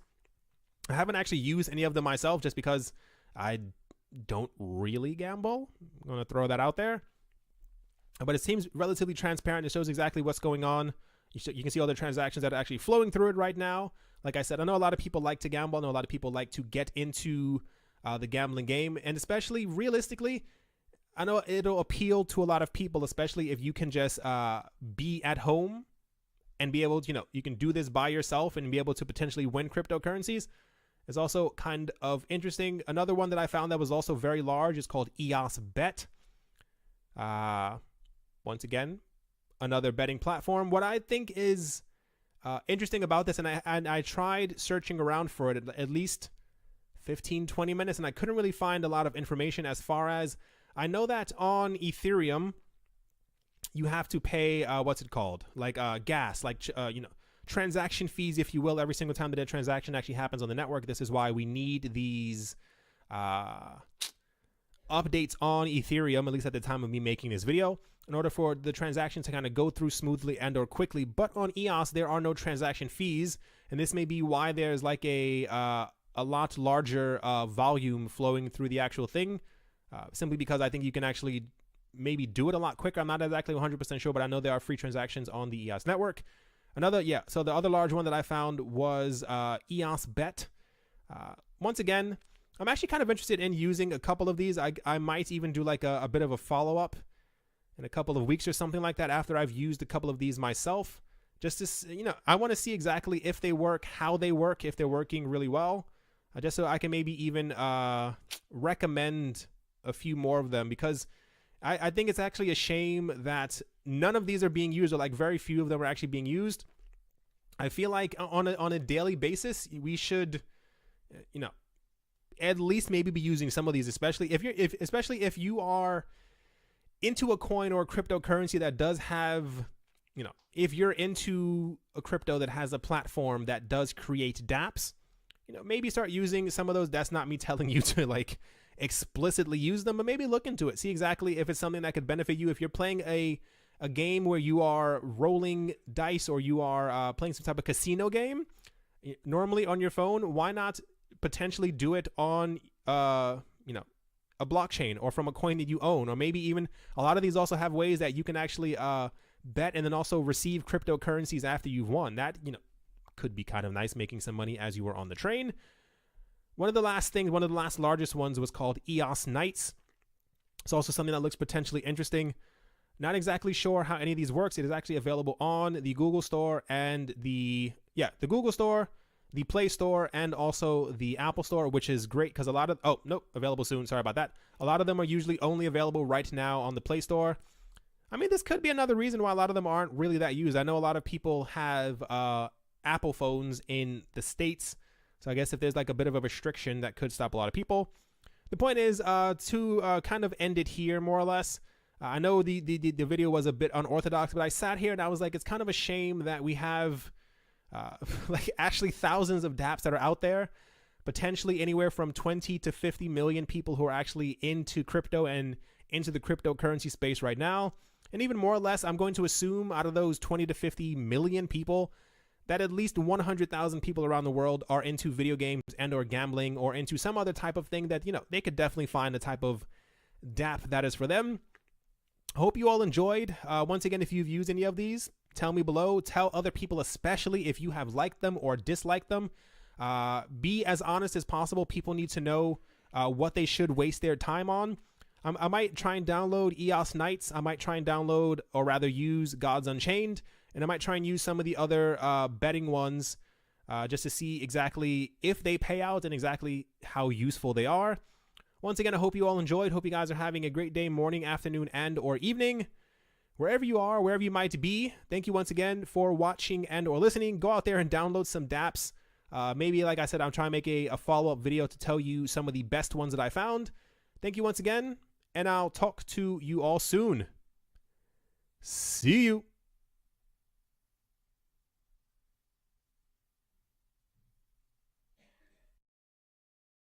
Welcome back to Crypto Coin News. My name is Zach, and today we're going to be taking a look at a very interesting ICO called Play2Live. Now, as a gamer entertainer and being in the gaming space for 10 years, this ICO really caught my attention. Now, I should mention that this is a paid ICO review, but it's something I'm extremely excited to cover for you guys. Now, before you go and dislike this video because we're doing a paid spot, just don't be stupid for a second and actually analyze the video and look at the projects. All these projects that we are doing paid reviews for, we think are really solid projects, and we're being 100% honest and unbiased with you guys. We have no need to try to mislead you in any way. We get so many offers we could deny anybody we wanted, but we decided to team up with these guys because they have a very interesting project and we think they could be the next MLG.TV or even a competitor to Twitch. These are major companies worth billions and billions of dollars. Twitch was acquired by Amazon, and MLG.TV is the biggest esports industry in the world. Now let's take a look at Play2Live. So as you guys can see, Play2Live is entering the new era of live streaming. This is a live streaming platform that's going to integrate blockchain technology and cryptocurrency to reward viewers and streamers alike. And it's going to allow organizers of tournaments to organize esports gaming tournaments. If you guys haven't seen them yet, it's really popular in the League of Legends community, the Dota community, the CSGO community, the Call of Duty community, Gears of War, any first-person shooter or competitive strategy game like StarCraft, World of Warcraft, etc. They all have their own professional esports. Overwatch, there's so many games out there, and these prize pools can be as much as $4 or $5 or $20 million at a time for one single tournament. Now, basically what Play2Live is trying to do is they're trying to create their own broadcasting website where, one, you can broadcast as a casual streamer, two, you can actually host esports events and tournaments for cash prizes such as cryptocurrency prizes, and viewers get rewarded for watching. Now, let's take a look at it. The ICO is in pre-sale right now, so you do get a 30% bonus if you buy in the next 4 days and 20 hours. Their hard cap is $30 million, and they're already over halfway there, which is crazy because their pre-sale is not even over yet. But that's just because this community is such a big community with tons of potential earning opportunities. So let's go down. Here's their project, okay? So Play2Live platform introduces a full-blown ecosystem for esports and gaming industries with a focus on content generation and practical needs for streamers, providing unique interactive opportunities for all participants of the ecosystem. Now guys, since I've been in the gaming industry for 10 years now, I can tell you live streaming platforms earn tons of money, especially in the esports industry. Esports, one of the biggest organizations known as Optic Gaming, they're worth well over $25 million, and many speculate them to be worth $100 million, and that's just one team. Now, esports in general is definitely a multi-billion-dollar industry, as Dota sometimes has tournaments for $20 million prize pools. Now, there's a ton of money in this space, and these websites generate a lot of viewers, which generates a lot of profit. Now, let's go down here. I want to show you guys their solution, okay? So why they're different than all the competition. Based upon blockchain technology, Play2Live introduces a unique mix of interactive features and monetizing tools, which isn't available with other existing streaming platforms. The further development of Play2Live's Level Up chain is the ultimate end-to-end solution for streamers, gamers, and esports fans, providing them with the key advantages of blockchain technology that meet their needs, such as speed, transparency, security, and availability. Now, they actually do have a up and running like little beta test site if you guys want to check it out. I'll link all of this stuff down below, the same with their ICO page. But you can see this is how their viewing platform would look. You can click into it and view it. I'll show you guys that. Right now they have a vote up for what esports tournaments would you like to see. Dota 2, Counter-Strike, and Overwatch. Some previous broadcasts. And this is all in beta kind of test form, but if we click on this right now, it takes us in here and you can see a whole bunch of test comments, likes, viewership, and how many users are watching right now. All our subscriptions and everything active. So as you can see, you can watch the tournaments live here and watch your favorite teams and kind of support them. This is kind of the future of sports. A lot of people think that new sports are going to pop up and esports will be one of the biggest sporting leagues in the next 10 years. And I really do believe that, as a lot of the younger generation are turning away from traditional sports and really starting to support things that they can become. I know certain people can become an NFL superstar, but it's a lot harder to become an NFL superstar than it is to work really hard as a teenager or a young adult and grind your way to a potential pro gaming slot. Like I have done that with my life, and I know it can be achieved. And I know like being a pro football player can be achieved, but it's a lot harder, and a lot more people have a chance at this as the industry is a lot larger. There's a lot more teams, there's a lot more sports. There's not only one game that's in esports, there's dozens and dozens and dozens of games that offer decent living wages. Now, how does this work? Okay, so the viewer. If you're a viewer on their platform, you enjoy an advertising-free streaming platform, so no ads. No, that's a complete ad-free experience, which is important to a lot of people. If you're on Twitch nowadays, which is one of the biggest stream competitors to this, they are riddled with ads. You have side banner ads, top banner ads, lower banner ads, and you even have video ads. So, and then they interrupt your content every few minutes. So, you actually earn tokens in more than 5 ways if you're a viewer. So you actually earn cryptocurrency just by watching. There are over 15 ways to interact with a streamer and a platform using the LUC as a means of payment, okay? So if you're a streamer and you want to stream on this platform and earn a living, you can earn money from the very first stream. Now, this is hard because if you want to stream on other platforms, sometimes they require you to have thousands of viewers or thousands of subscribers or thousands of followers before they allow you to make money. But if you're a streamer on this platform, you can earn instantly. Okay, you can start making money right away. There are 11 ways compared to 5, so there's 11 ways to earn income as a streamer on this platform. Now, for esports tournament organizers such as MLG and all of those, and UMG and all those big organizations in the esports community, they can collect funds for tournaments and arrange any game on the platform. Users have direct influence on the content generation process. Partner services and advertisers are already on board. Now, let's scroll down here a little bit.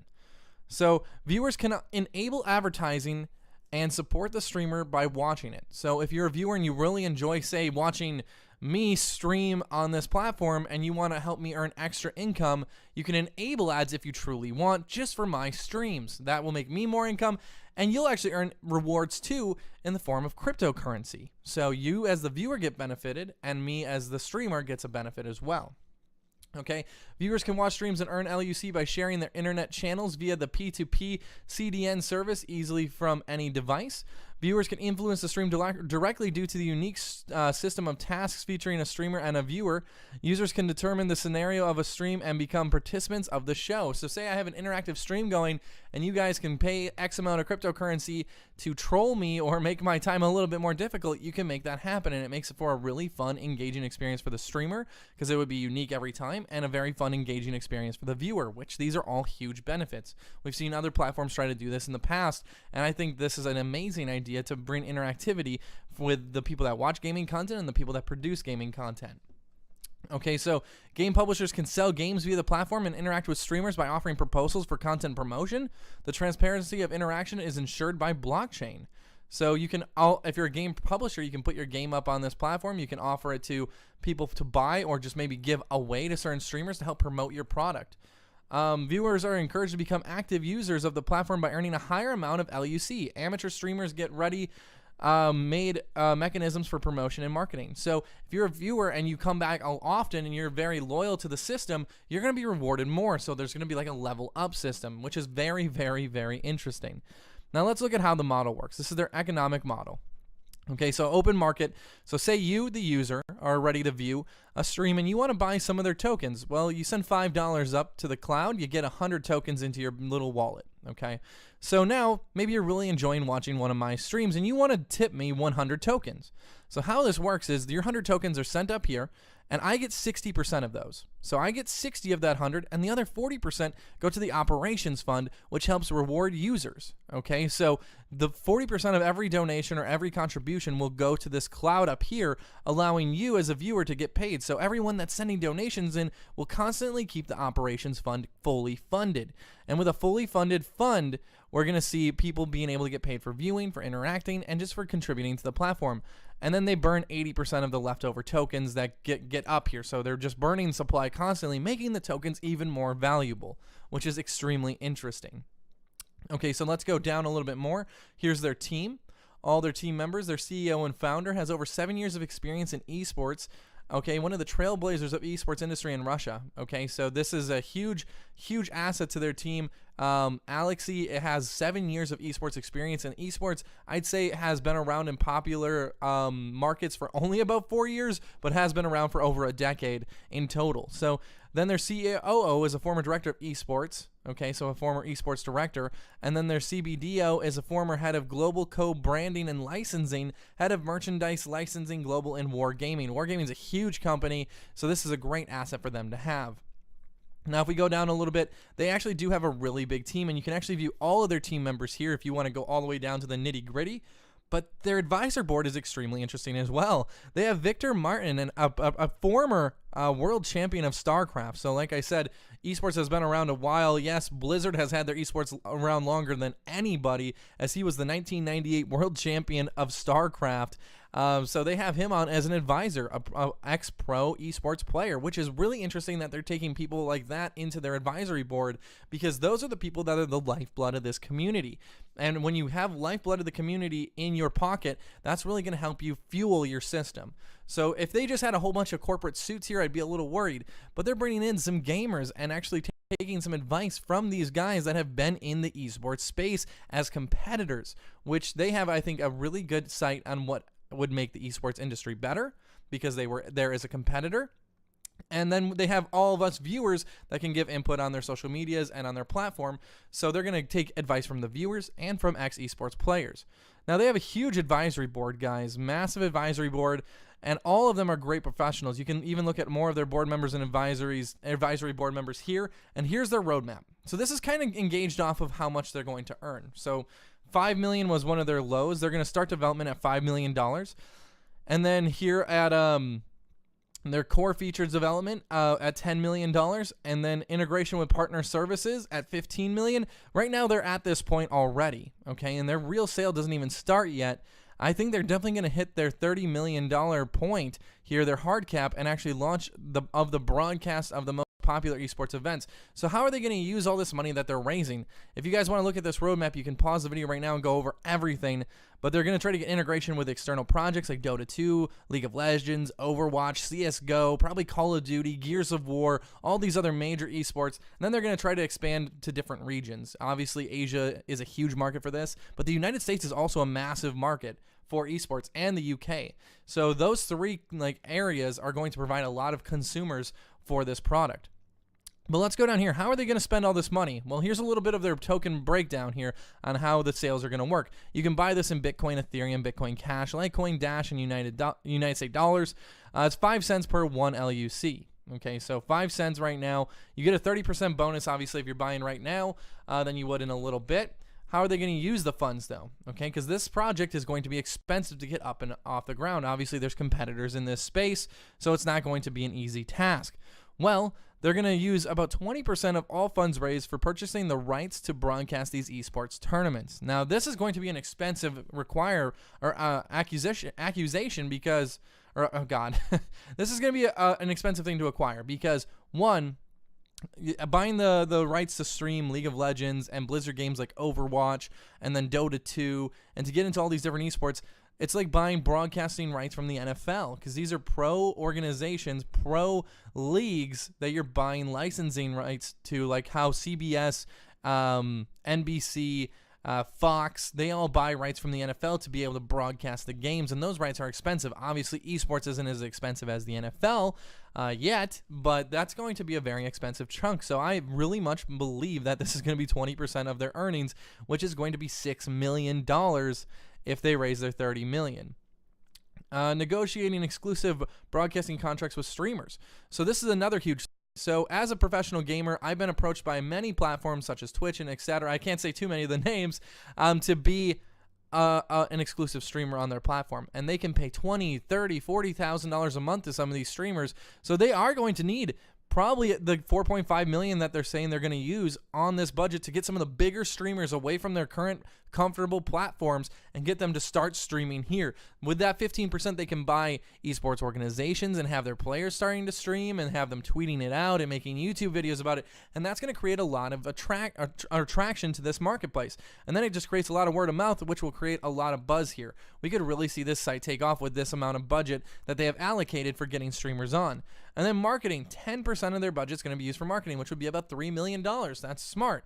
You want to market your product. I'd like to see a hefty marketing budget, and these are both technically marketing budgets. So 25% of their total budget is going to be used to market, because getting these streamers on that already have a large following is going to be bringing people over to the platform. Play 2 Live platform development, 10%, so about $3 million. Legal fees, 3%. Blockchain level up chain development, 3%. Personal expenses and other, administration and project, outsourcing, CDN, and maintenance fees, obviously. So right now, their token distribution is going 1% to bounty campaigns, 7% to their advisors, 7% to partners, founders, and project team get 10%, reserve fund 11%, and sold to open market is going to be about 63% of their tokens. Then they have a frequently asked questions section down here if you guys want to go over it.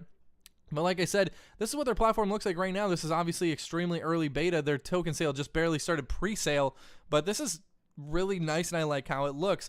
And being able to earn cryptocurrency to engage in my favorite entertaining content seems like a really good way to go. And everyone's trying to get into the crypto space right now, including streamers and industry professionals. So this might be a good entrance for them, like people that I consider my colleagues in the entertainment gaming space. So I do see this project succeeding, and I'm really excited about it. I want you guys to let me know what you think about the project down below in the comments section. Are you going to check it out? Are you going to do your own research? Obviously, you all should do your own research before you invest in a project. But right now, I think this project is going to see some serious legs. It could see some purchase offers. I really do think that one day, like I saw so many streaming companies be purchased by Microsoft or Amazon, just because it's such a competitive space and so many people are trying to get into it. So we could definitely see a purchase offer and then be acquired by another big company if they make enough noise, and that's just going to drive token price up. So I'm really, really excited about this project. That's why we accepted it. Now, guys, know, yes, some days we'll do 1 paid review. Some days we might do 3 like we're doing today. I'm always going to try to make it only 1 paid review a day, but there are always going to be projects we truly believe in, like this one. This is a great project. There's nothing bad I could say about this project, and I really do enjoy their team. I enjoy communicating with them so far. They have a whole documents list here if you want to look at everything, get into the nitty-gritty of the white paper, their 1 page, everything, their risk factors. They cover everything in all of their documents. They're extremely transparent. They're great people, and they have a great product and utility that I think will see some serious growth here in the year 2018. Obviously, the gaming esports space is continuing to grow year by year. It's getting bigger and bigger and bigger, and I think in the next decade, this could be the next big professional sport that people are seeing. 50 million people tune into the gaming Super Bowl, or 60 million people, and just this massive, massive worldwide phenomenon. So I'm really excited about Play 2 Live. Let me know what you guys think down below in the comments. Thank you guys so much for watching this video, and until the next one, happy trading and goodbye.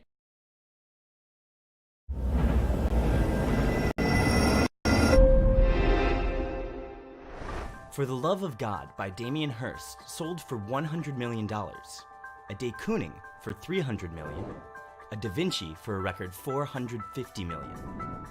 Since the dawn of time, whether it be for survival or social capital, people have collected things. It's just that nowadays, things are exchanged for money, and some things for a lot of it. A diamond skull you can hold in your hand, or a painting you can hang on your wall, their value is determined in part by scarcity, but also by the fact that they exist in the material world. How then is it possible for a CryptoKitty, which isn't even a physical object, but just a code written on a blockchain, could sell for $140,000? And it is sold for $140,000! And this CryptoKitty isn't the only so-called blockchain collectible to be sold at such a ridiculous price. This CryptoPunk sold for $16,000. Homer Simpson meets Pepe the Frog was sold for a jaw-dropping $39,000. And with CryptoKitty's total sales bringing in $25 million, they are by far not the only game that's trying to turn code into gold. Everything in blockchain games costs real money. You have to make a decent investment to begin with. It's accessible to everyone. So what are blockchain games? And why do people invest so much time and money into them? Blockchain games are built using distributed ledger technology, and most of them, like CryptoKitties, are being built on the Ethereum blockchain. Objects that are written to blockchain has an objective history to them. It can't be faked. Like, for example, you have a gun in like blockchain version of CSGO, and somehow you manage to ask Arnold Schwarzenegger to play the game at your computer with your gun, and he shoots somebody, and this thing that Arnold Schwarzenegger played with your gun is written to blockchain on your gun, and this gun also automatically increases in value because it's a celebrity gun right now. Each CryptoKitty is what's called a non-fungible ERC-721 token. Non-fungible means that, unlike Ethereum or Bitcoin, each ERC-721 token is one of a kind. So each kitty you own is a unique kitty, making it rare and scarce, and most importantly, owning the token means you own the CryptoKitties code. For this video, we decided to play two recently released blockchain games, Blockchain Cuties and 0x Universe. But before we could start playing, first we had to top up our crypto wallets. Everything in blockchain games costs real money. They are not free. In order to play, you need Ethereum. But think of it as an investment, but more on this later. So here are the Blockchain Cuties. Think CryptoKitties, but cuter, possibly. Each player receives a free trial cutie, but this disappears once you breed your first one. The real serious players want what's called a Generation 0 cutie. These are the rarest of the rare in terms of cuties. The starting price for one of these, 0.1 Ethereum, which is about $30 at the time of recording. There are two options in the game: to breed your own cutie with a unique genome, or to send it on what the developers decided to call adventures, where it will fight with other cuties. Though, don't expect anything like Zelda or Mortal Kombat. We put our cuties on the battlefield, and they fought surprisingly well. Wins strengthen and give experience to the cuties, which increases their value. So, later on, you can sell them for a profit. We also played 0x Universe. The idea of this game is to collect planets and build your own universe. Without going into too much detail, we pretty much just launched a bunch of rockets to go and look for new planets, with a few of them never returning, apparently lost in space. But since we didn't discover any planets, we decided to buy the coolest looking planet we could. Blockchain games are all about money. Every action you make in these games, you pay for it. In exchange, if you are lucky, you might be able to make a positive return on investment. People who are collecting in a digital space, they're good at staying focused. They have some kinds of critical thinking because they're making comparisons. Even though we were just breeding cuties when we played it, it gave us a sort of sense of achievement. Turns out this makes total sense. When you actually make the purchase, you have the reward center triggers right in your brain. You've accomplished something. The same as when you're playing a game with any kind of reward. So your brain responds with the reward neurotransmitters.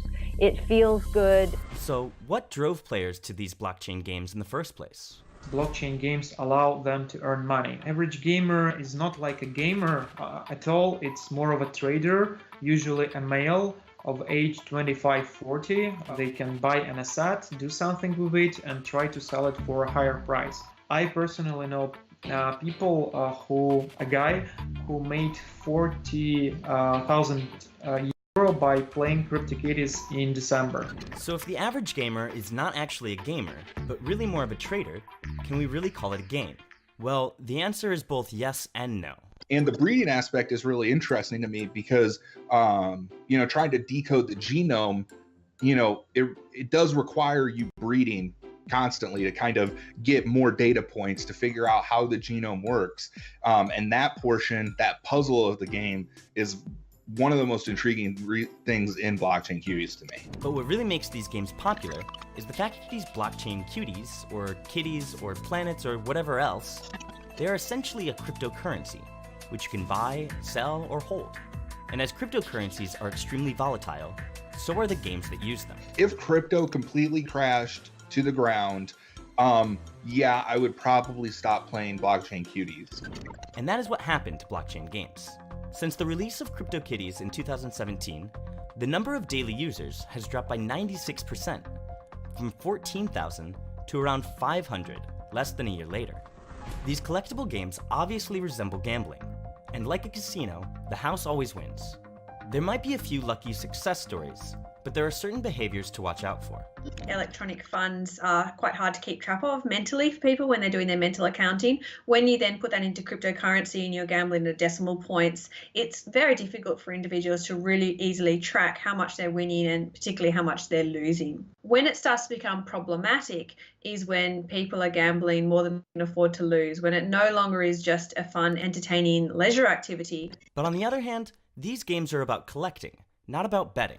So what compels people to play? These objects are now a part of how they see themselves or a part of their identities. People collect because these objects have meaning to them, and by accumulating them, it also gives them a sense of competence or self-efficacy, and it gives them social capital. It gives them something to talk with other collectors about, to show that they're knowledgeable, that they have these assets. Although we were not constantly breeding like Risco, it was fun playing both Cuties and Zero X Universe. It is hard, though, to justify spending $40 on a digital planet, and even more on the Cuties. Furthermore, over the time we spent playing, the crypto markets had dropped substantially, and the value of the Cuties, planets, and most of the collectibles have followed suit. Blockchain created digital scarcity. While it is true that the code behind the pixelated character is unique, something almost completely identical is so easily reproducible that the idea of uniqueness is almost meaningless. What is really being created is just artificial scarcity. So far, these collectible games don't offer very much to gamers. Their survival, it seems, depends on whether they can offer gamers more than just a trading platform. The relationship between player and developer will be more like an open market relationship rather than it is a closed ecosystem relationship right now. As long as blockchain we have a system where I'm going to have to pay gas to write to it, and it's going to take a decent amount of time, I don't think that that's going to fit into something, let's say, World of Warcraft. This is the first generation of people that are collecting digital objects, right? If you collect paintings or sculptures or Dresden dolls or whatever, then you can pass those down. How does this pass down? So whether or not the idea of blockchain games appeals to you, their existence raises some interesting questions about value, scarcity, gaming, and even ownership. Tell us your thoughts and your gaming experiences in the comment section below. Cointelegraph. Like, subscribe, and hodl.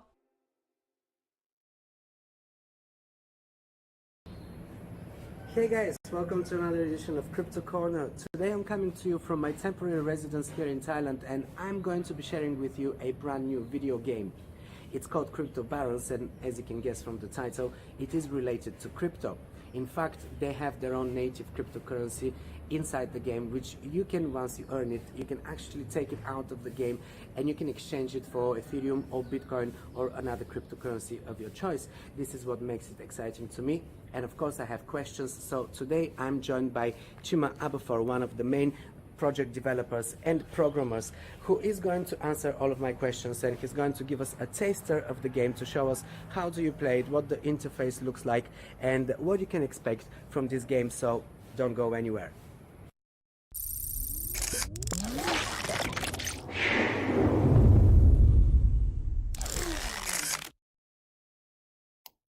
Hello Chima, and thanks for joining me. So let's find out more about this game. It is called Crypto Barons, and it is quite new. Chima, it's still in alpha or beta testing? I just saw it yesterday. Crypto Barons is the first of a new kind of gaming on the blockchain. It tries to merge this mainstream gaming that everyone is used to with the blockchain gaming. You know, since the blockchain games came out like CryptoKitties, it's been quite difficult for a lot of people to adopt to this new blockchain gaming, you know, and with all these other games, the kind of interactivity with them is quite decreasing because we just have picture games, we have card games. You know, it's not like the normal games we feel when we play our mobile games, strategy games, RPG and all that. So we try to create a new kind of game. It's a strategy game now.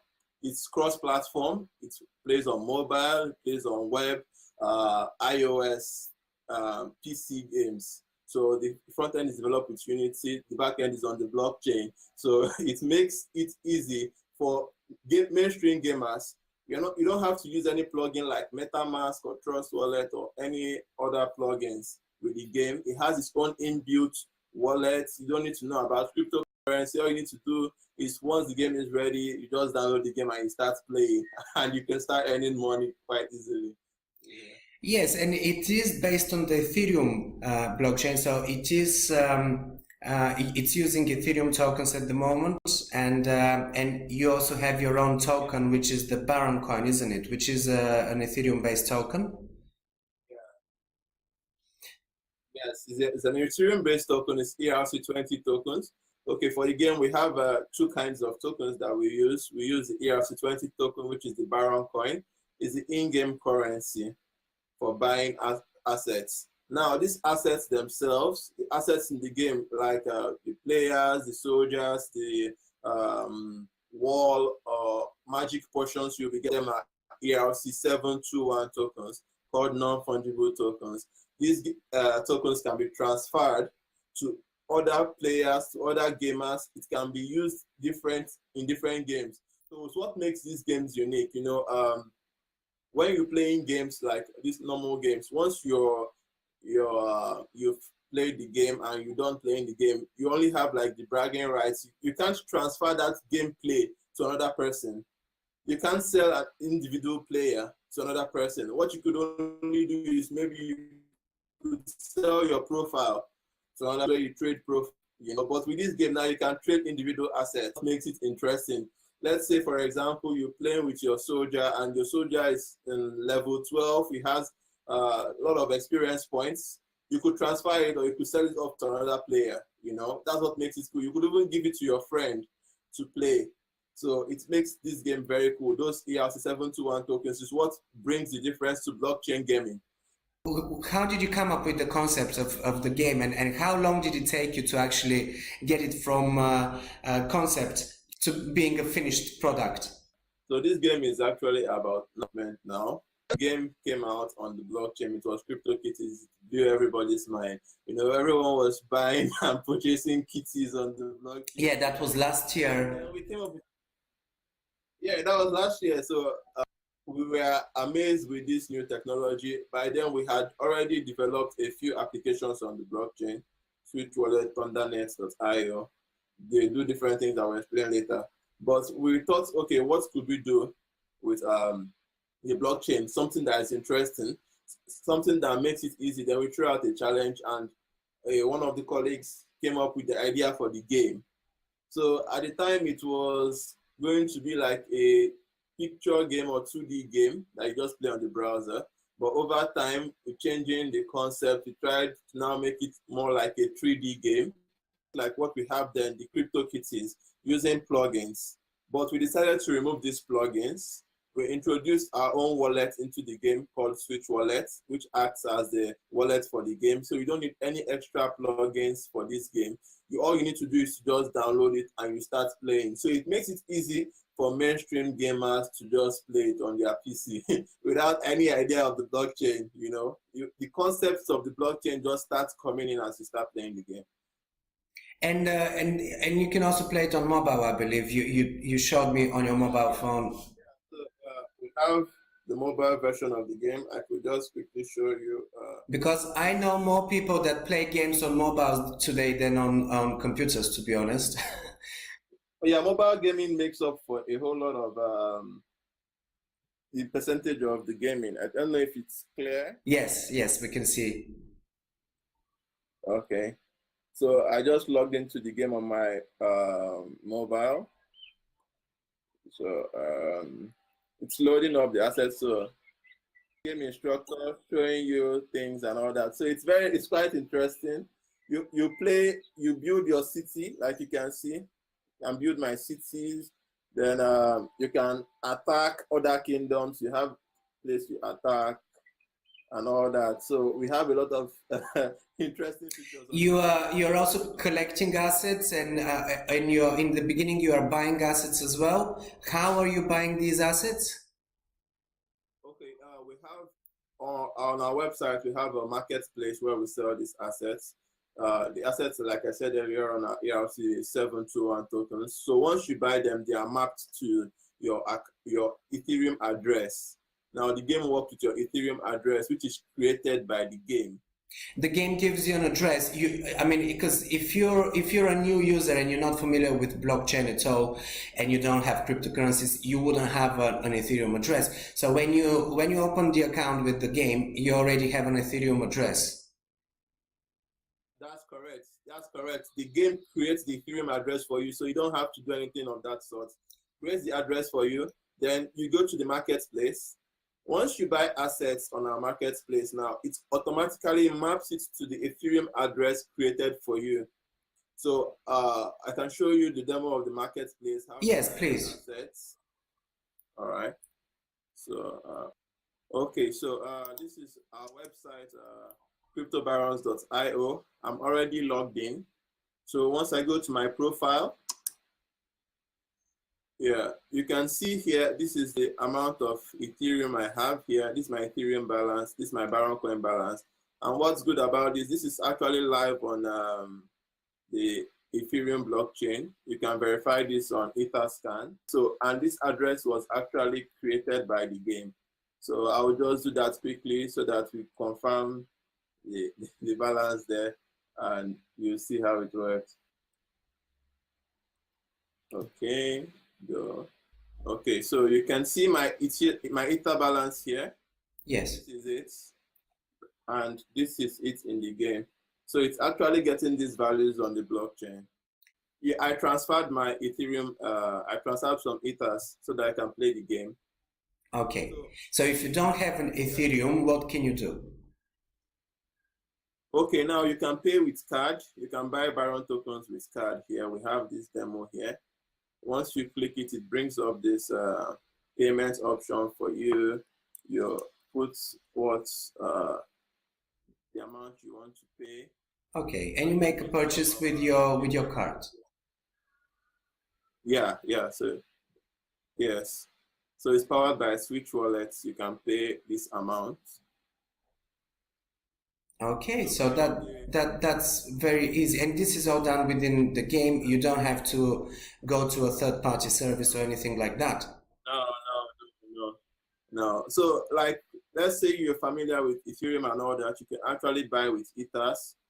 Once you click on this, it brings up the payment. You say how many Ethers you want. Let's say 0.02. Proceed. Okay. Now it verifies you have this Ethereum balance, and it processes the transaction immediately. So it's done within the game. Okay. It's quite easy. Yes. So and what you just did is you purchased Baron coins, which is the token for playing the game. You don't actually play the game with Ether. You play it with the Baron coins, and you buy the Baron coins with Ether or with your card. Yes, I get it now. Yes. So now let me show you the marketplace like I was talking about earlier. Okay. So we have the marketplace, have different workers, have soldiers, different soldiers and all. We have economy assets they use within the game. These are the assets that we are buying with the coins, right? Yes. So let's say you view these assets. Okay, so this is a farm. Farm helps you to produce food within the game. Okay. So let's say you want to purchase this asset by.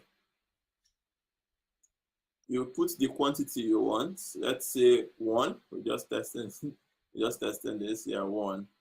So now you see you can pay with Ethers, you can pay with Baron coins, and you can also pay with your MasterCard here. You can do it on the spot too for purchasing the assets. So you see here we have a 40% discount for purchasing with Baron coins for now. So once you buy the Baron coin, it makes it easier for you. You can buy a lot more assets with the same amount of money. It verifies the money in your wallet. It checks your Ethereum address. It checks whether you have that money there, and it processes it. So let's see. So it asks me to confirm this transaction. it's showing you the gas costs. This is the cost of the gas. This is the cost of the, these are my balances here. So I can proceed. And for those who are not familiar, by the way, gas is basically the fee for payments with Ethereum on the Ethereum network. So when you spend Ether, you pay a little bit of a fee, and it's called gas. So, you know, just clarifying here. Okay. That's right. So you can see transaction is successful. Okay. Now, if I go back to my profile, yeah, you can see my transaction history. You see it's transaction 10, purchased one farm. Yes. This is my transaction history. Yes. Yeah, then if you go to the chests, it shows you the items you've purchased. This is a farm. So you can see it there. Now, we have this demo game where people can play this with these few assets they've purchased here. And what we are doing with this pre-game actually is that you can mine gold, you can get food, you can gather wood, and it's all very easy. Okay, so the URL for this game is mini.cryptobarons.io. That's it here. It's actually very simple. We have a tour that guides you once you load it for the first time. Once you logged in already, it shows you this. So it shows the tour. Click on profile button. Yeah, once you click on profile button, next. So this tour shows you around, you know, shows you around how to play the game and all that. So I will just skip this. I'll just skip this. You can check it out. Now, this is showing you resources. This is wood. This is food. And this is gold. Now, you can see here, farm. These are the assets I just purchased, farms. So I have 2 of them. You can see that in my profile. And I have a sawmill. I have one of these. You can see that in my profile too, like from here. So these items I purchased, they're already showing up in the pre-game, as you can already see. This is my barn, my sawmill, my this. So let's play the game. Yeah. So this is it. So you can gather resources. Proceed. Now we have gathered resources. You can upgrade the assets. So I can get resources here. This is our pre-game. Now you can gather wood, you can gather food or mine gold. Now to do this, for wood, you need a sawmill. You need to purchase the sawmill from the market. For food, you need farm. Farm produces food. While for gold, you need the gold mine. The gold mine produces gold. So you can gather wood here because I have a sawmill. So it's very easy. All I need to do is just start. So the thing starts the process of gathering wood. So it's counting down now. Once it's over, it gives me some more wood. So I can do that same process for my food, gather food. Now this shows you what the food is used for. It's used to increase hit points and damage points of the soldiers, making them to last longer in battles. So once you have food, it makes your soldier strong during battles. So once you start, it starts counting down. Yeah. So that's it basically. So the gathering food is in progress. After an hour, you come back, you see that you already have lots of food there. Okay, so you actually have to you have to. We have a lot of people playing this game too. All right. Let me just show you the leaderboards for those that have played the game and they have lots of assets already. So we can see the leaderboard here. So the game took you about 9 months to develop, right, from start to finish. Now, how many people do you have in the team working on the game? Because surely it's not just you. I'm sure there's a lot of people involved. Yeah, so there are a lot of people involved in this. We are close to about 10 on the team.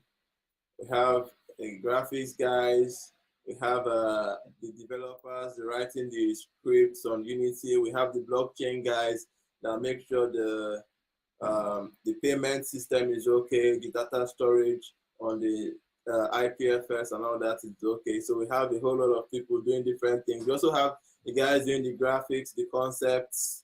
So we have a whole lot of people in the team. And then, what is your background? What were you doing before you developed this project? Okay, so Ugasoft created Crypto Barons. Ugasoft is an IT consulting firm. Ugasoft creates enterprise resource planning applications for different companies. We've done this for a lot of companies in Nigeria and some outside Nigeria, which is our base. So last year, we started our blockchain division to research about the blockchain and create applications.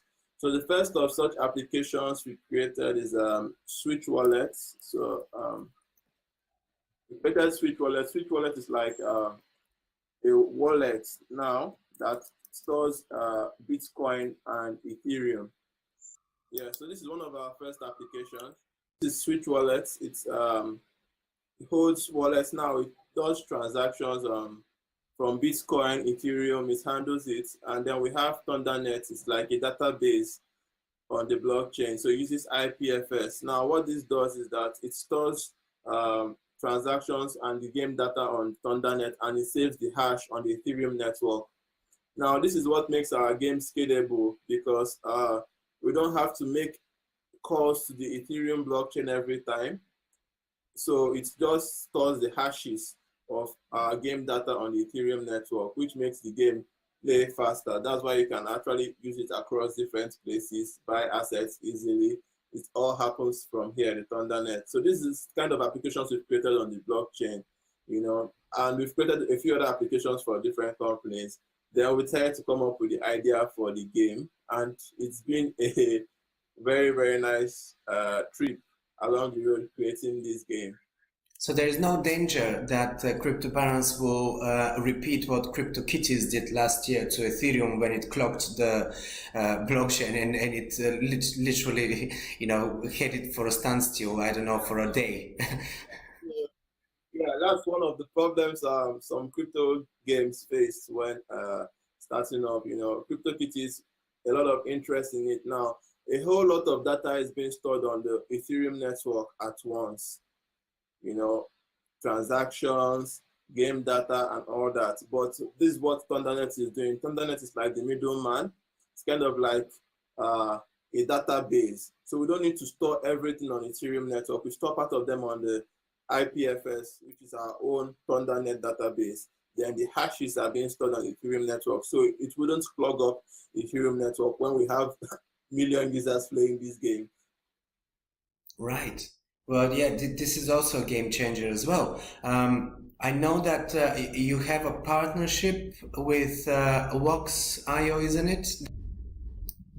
Yeah. So we partnered with Wax.io, and with the Wax.io, we are putting our assets there for users to be able to trade.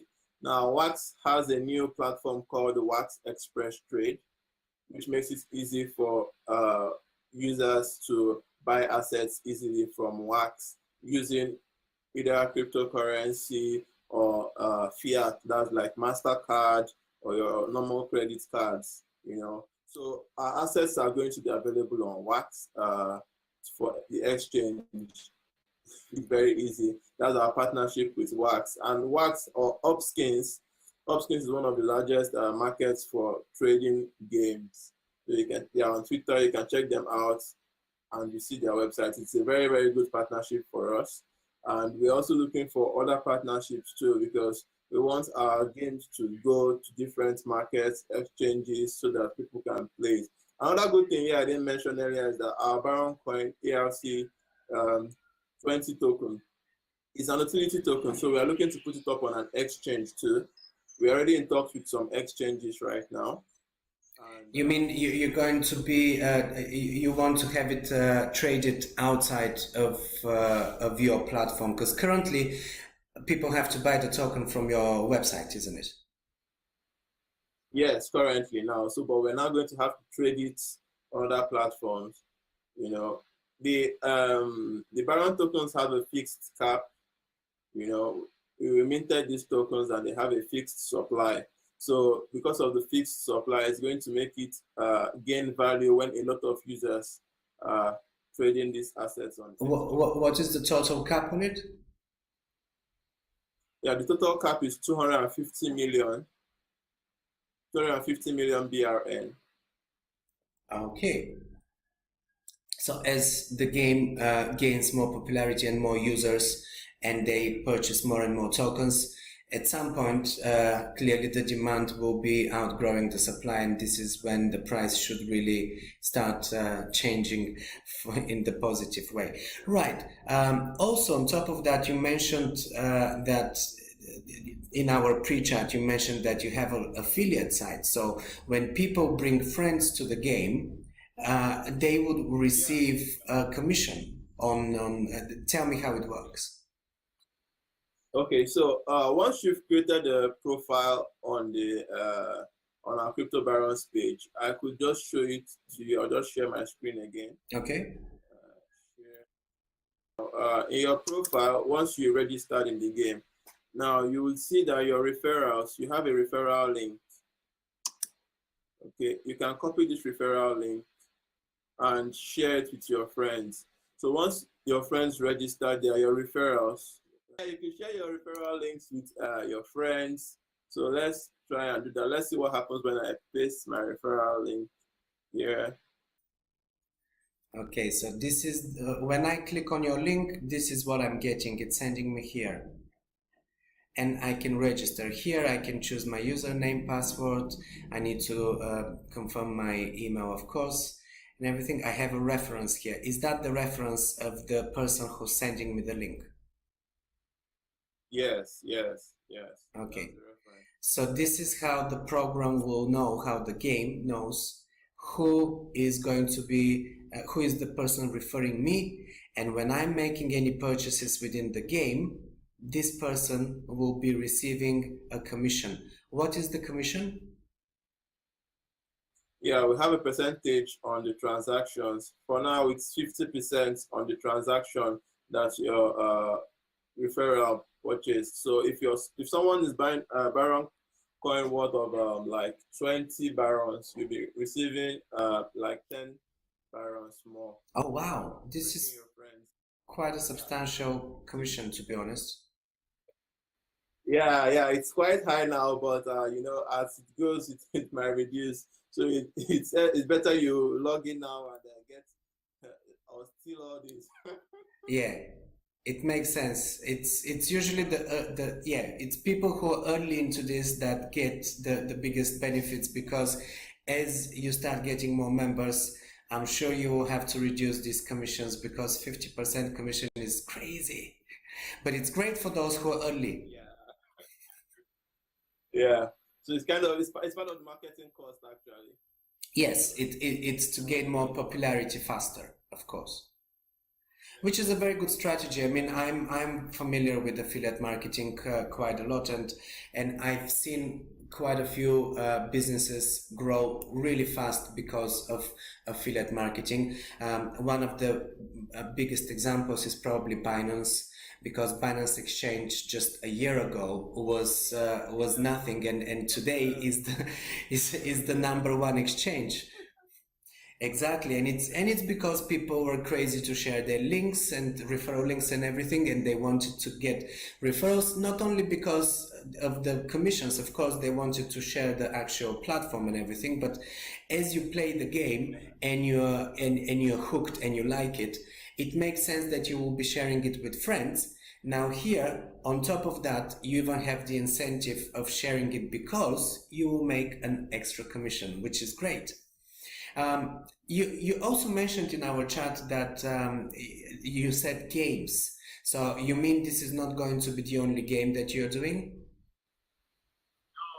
No. It's not going to be the only game we created. This is the first one we are creating, and we have a whole lot of plans for this one and for other games we'll be creating. Like for this one, for example, once we release the first version, we'll be having updates to this game.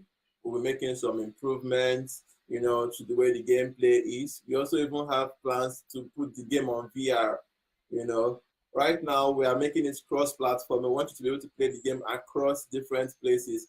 I think I haven't yet done the demo on the web. I think I will do that so we see the gameplay.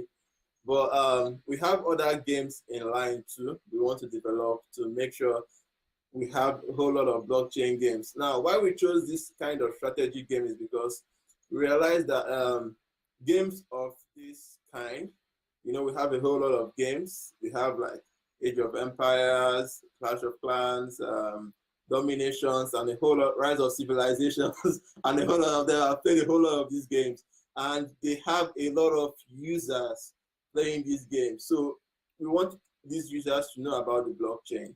We want them to be able to play a game and interact with the blockchain, and we don't see any better bridge than building a kind of game they're already used to playing, giving it some very nice, interesting features, and let them play these games.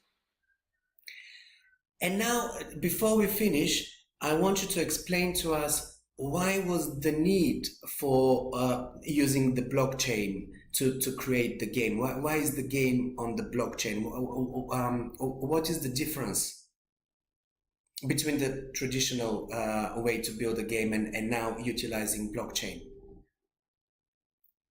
There are a whole lot of reasons, but I will just give you a few reasons now. First of all, I've mentioned we have the ARC721 tokens for our assets. Now, this makes the game easily distributed, or assets. You can easily share your assets with your friends, and you have longevity of your assets. Now, it means that you can give the assets to someone else. Now, another thing that makes it easier is the trading. The game trading of assets. Once you trade in your assets, you can earn. That's one of the things that you couldn't do before that. Like you had a lot of games that were using their own tokens, but you could only use these tokens within the game. Now we're talking about earning tokens and maybe taking them outside of the game, going to an exchange, selling them for a different currency. Yeah, now here is another special feature of the blockchain. Now, we have reusability of the items. Now, let's say you purchase assets from our game. Now, you can use these assets you purchased on our game and play it in another game.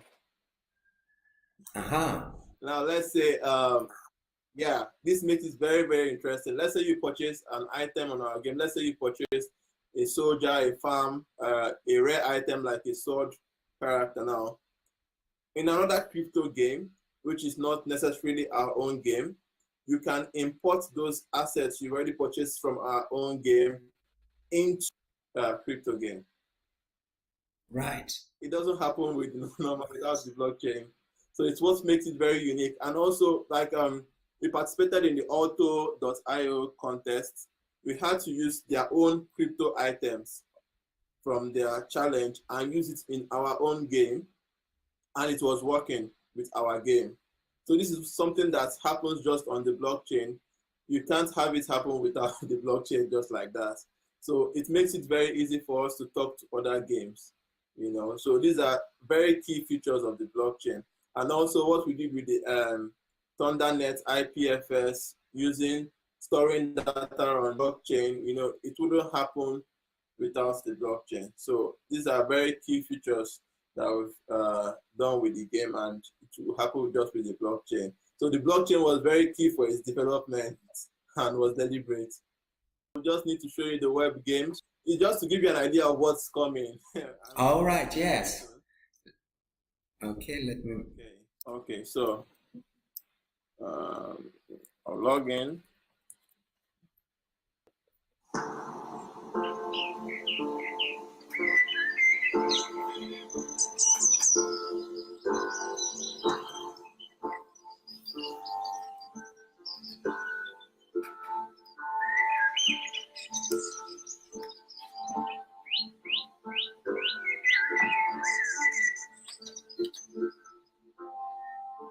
Okay.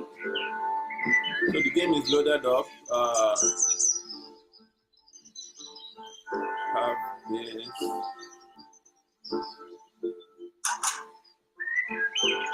Now we have the farm.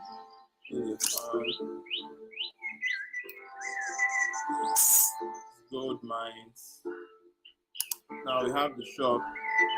The shop we can buy assets, can build assets.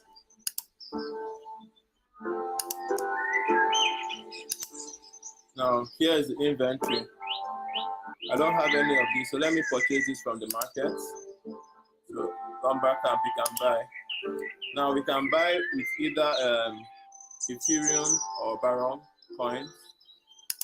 Proceed, pay with it, pay with Baron. Proceed. So this is where we do our payments with Ethereum or Baron coins inside the gameplay. So it's been mapped to my address. Now we see it here. We have one lumber camp now purchased. Yeah. Now we can build this.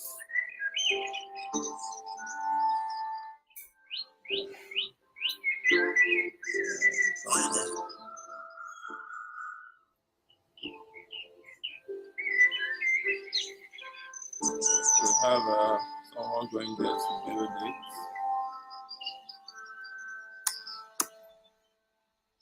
Yeah, this is gold. So I can collect gold.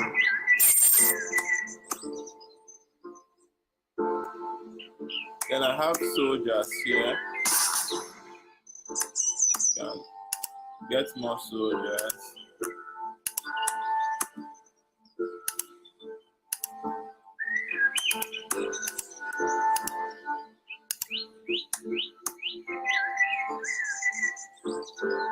I can train these soldiers for war.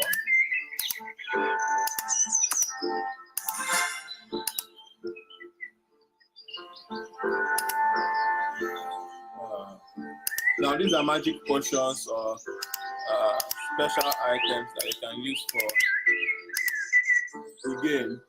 These are special items.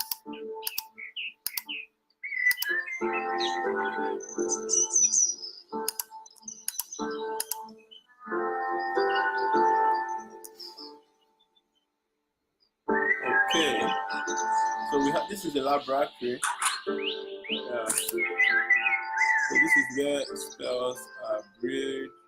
Upgrading the lab unlocks new spells and increases the hit points. So these are the spells I already have.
Okay.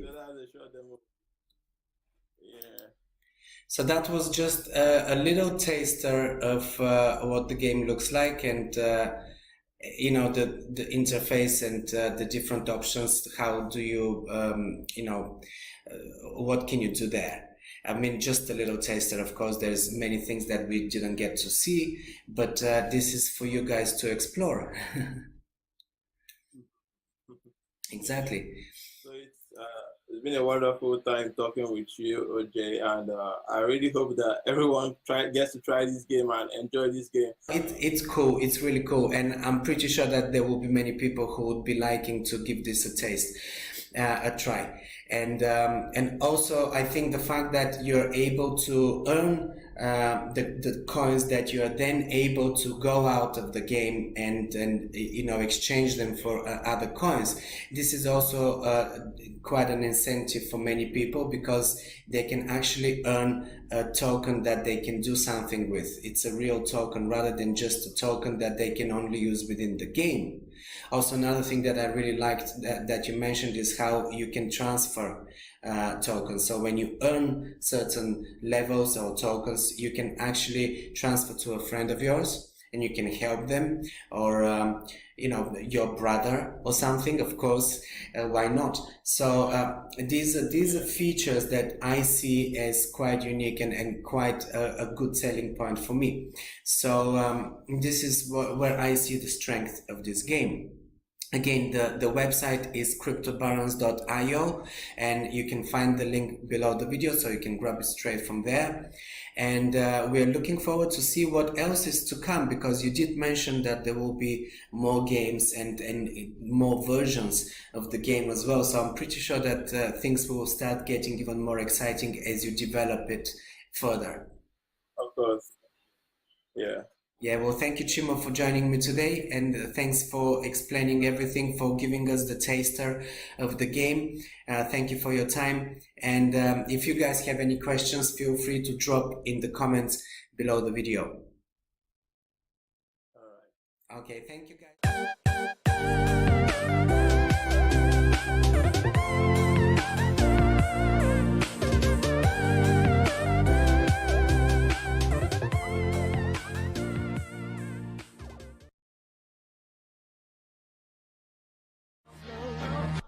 No.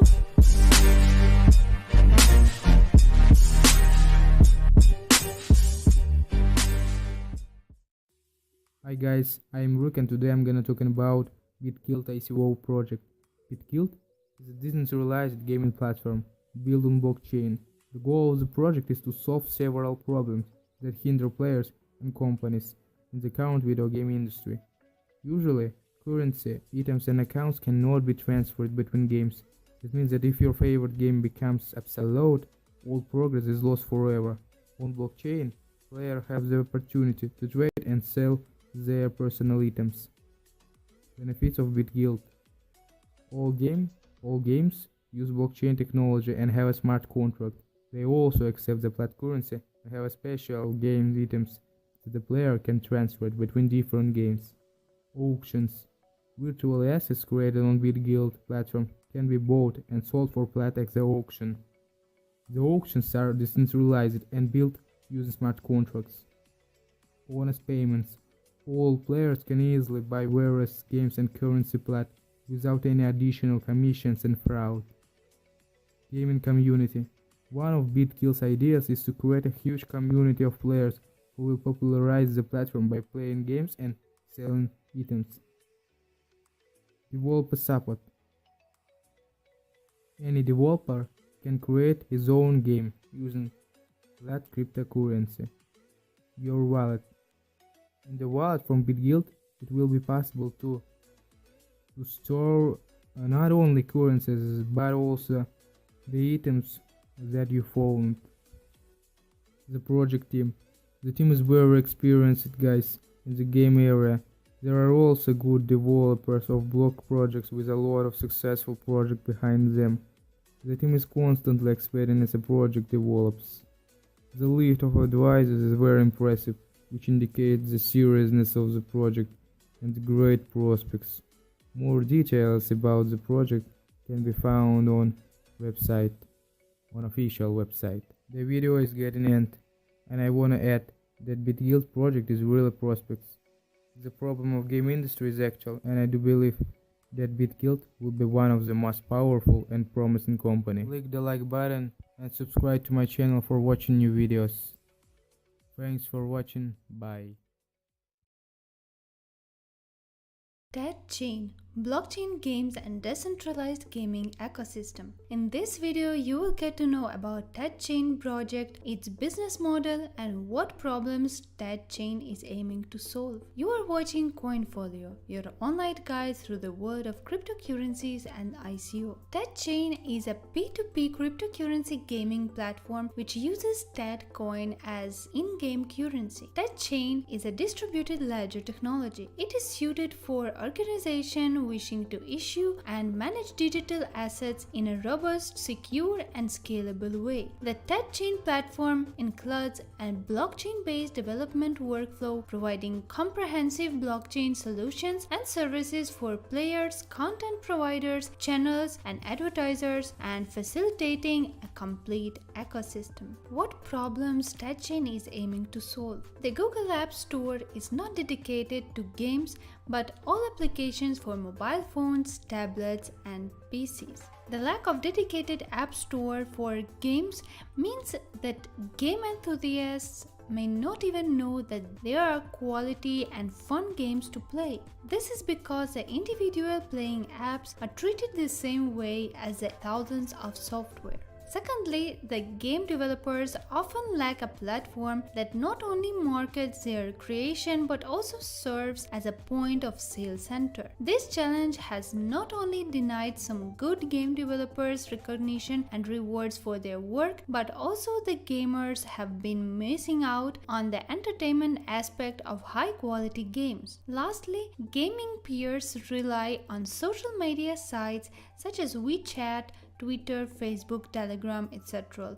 to interact with one another. This has led to poor sharing of playing tips that may have contributed to slow uptake of the hobby in some world regions. TEDchain is aiming to prevent all these challenges by proffering a blockchain of games that is global, variety-full, rewarding, gaming-specific, and interactive on the peer-to-peer standpoint. I think TEDchain is a games blockchain of the future. Why? Firstly, over 2 billion people play games on their smartphones. Most of these games are downloaded from Play Stores or Google Store. Secondly, the global games market is worth over 51.2 billion in Asia Pacific region, 27 billion in North America, 26 billion in Europe, Africa, and the Middle East, and 4.4 billion in Latin America. TEDchain hopes to take advantage of the growing trend of industries shifting their operation to blockchain platforms. The huge market that is ever growing will be the bedrock of success. Additionally, TEDchain is using a gentle neural marketing approach to attract the female demographics. Let's check the business model of the TEDchain. Their business model is based on 3 pillars: development and distribution of own crypto games, publishing of games from third-party developers, and operation of the decentralized gaming and TED platform.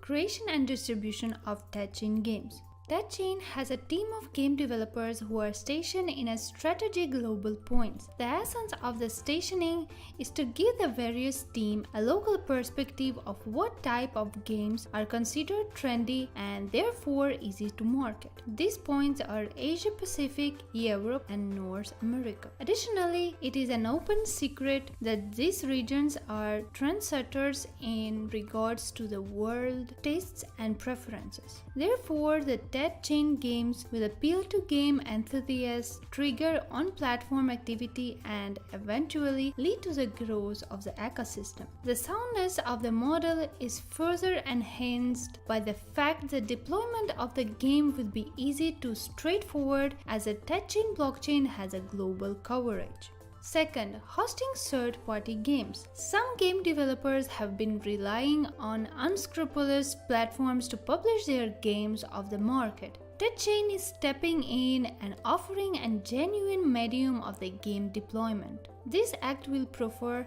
immense benefits to the game developers and their games will be available to the world. Third is decentralized platform of games. Like most of the other blockchain, TED is a decentralized platform. This means that the main operations of the platform are not managed from a single point but from different points. This makes it hard for hackers and cyber criminals to infiltrate the system through a security breach. Additionally, the platform becomes independent from domination by a select few, as the individual actions of participants are independent of any control. The pillars of the model are strengthened by the fact that there is tokenization of the on-platform activities. This means that participants will have to own the TED coins in order to carry out the transaction. Firstly, the TED chain blockchain will charge TED coins for advertising games from third-party publishers. The rate is expected to be unbeatable, fair, relevant, and worth it. This is because despite being cheap, the service will entertain broadcasting the game on an international audience that is not only huge but also diverse, unique, and often appreciative of new game innovations. From the client's end, they will have to purchase TED coins to purchase the games from third-party publishers. These TED coins will be immediately deployed to the individual game developers' crypto wallets. Secondly, the TED chain blockchain will be developing and deploying on games to the global community of gaming enthusiasts. These games will earn the blockchain and the selected parties that put their skills, competencies, experiences, and efforts into creating the games some token earnings. With more earnings and a continuous token flow, more games will be developed and the blockchain will have the largest collection of games in the world. Lastly, TED chain developmental team has a vision of incorporating the as-port technology on the blockchain. This addition will be in line with the growing trend of gaming platforms to develop online competition for game enthusiasts. This aspect borrows heavily from the online casino concepts where players interact, engage, and compete with the winners getting awards. However, the main difference in this regard is that the competition will be purely for fun, peer-to-peer engagement and gaming experience as opposed to a monetary gain. Competitions will be tokenized by the incorporation of the TED coins. Why to choose TED chain? Here we can see the competitive advantages of TED chain. It's TED P2P network, TED blockchain, consensus protocol, securely communicate, voting system, and in-platform utility token. TED chain will become the next Google Play App Store of the blockchain. TED chain is a blockchain technology dedicated to allowing fast, easy, and cost-effective deployment of decentralized applications (DApps). By utilizing Node.js and incorporating consensus hosting, storage, and compute modules into a core technology, operate within a sandboxed Node runtime environment along with a custom-built decentralized application store, TED chain is able to provide a complete solution for the entire dApp development cycle. Every decentralized application on the TED chain network has its own uniquely customizable blockchain. The TED chain Play Store is a portal for accessing all the decentralized applications currently running on the TED chain network. Similar to the Apple App Store or Google Play Store, users are provided with a user interface that represents DApps in a categorized fashion, allowing DApps to be launched easily and immediately at the click of a button, while also providing an excellent user experience for anyone looking for make safe and easy transactions within seconds. TED chain very own dApp store gives customers the same, if not superior, interface consumers have come to expect from existing centralized solutions currently dominating the market. Developers are able to publish their decentralized applications for consumptions onto the official TED chain decentralized Play Store, giving consumers a familiar, if not superior, user experience they have come to export from existing centralized solutions currently dominating the market. We believe our dApp store has some huge advantages over existing implementations. It gives developers an easy to deploy and non-intrusive distribution method. Plus, consumers can find and use dApps in much the same manner they are accustomed to, while taking comfort in a knowledge that every dApp is backed by the probably secure TED blockchain. Besides technology, TEDchain also wants to grow their dApp developer base. Naturally, their product will stand or fall by the dApps available on the platform. So in order to give developers an incentive, they will launch a dApp development contest in 2018. The contest gives JavaScript developers a unique opportunity to showcase their talents and the potential of winning thousands of dollars worth of TED. The TEDchain blockchain is built to provide a gaming platform where game enthusiasts can benefit from existing games from both of the TEDchain team and third-party developers. The activities of each user will be monetized through assigning of TED tokens on a proof of work and proof of stake mechanism. The blockchain will be mobile friendly, hence relevant to the prevailing circumstances of most people. Currently, TEDchain is running their token sale. As we can see, there was ICO stage 1 on July 17, stage 2nd on July 24, stage 3rd on July 31st, 4th stage started on August 7 and it's running right now. You can get 18% bonus and the price of token right now is 2.5 cents. On 14th of August will start stage 5th and the price of token will be already 3 cents. So if you like the idea of TEDchain, you can join the token sale and get the 18% bonus. They are accepting Bitcoin, Ethereum, Litecoin, Bitcoin Cash and fiat currency. Token sales started on July 17th and will end on October 8th. But every week the price of the token is increasing. The soft cap is $3.5 million and the hard cap is $21.5 million. The token price started from 1 cent and till the end of token sale it will be 6 cents. Here we can see the token allocation and operating allocation of the TEDchain. For more information about TEDchain, visit their official website tedchain.network. Also, you can learn more about their ecosystem by reading the white paper of the project. All necessary links you can find below in the video description. This is all for now. Thank you for watching this video. If you like it, hit the like button, write your comments below, press subscribe, and we'll see you in the next video.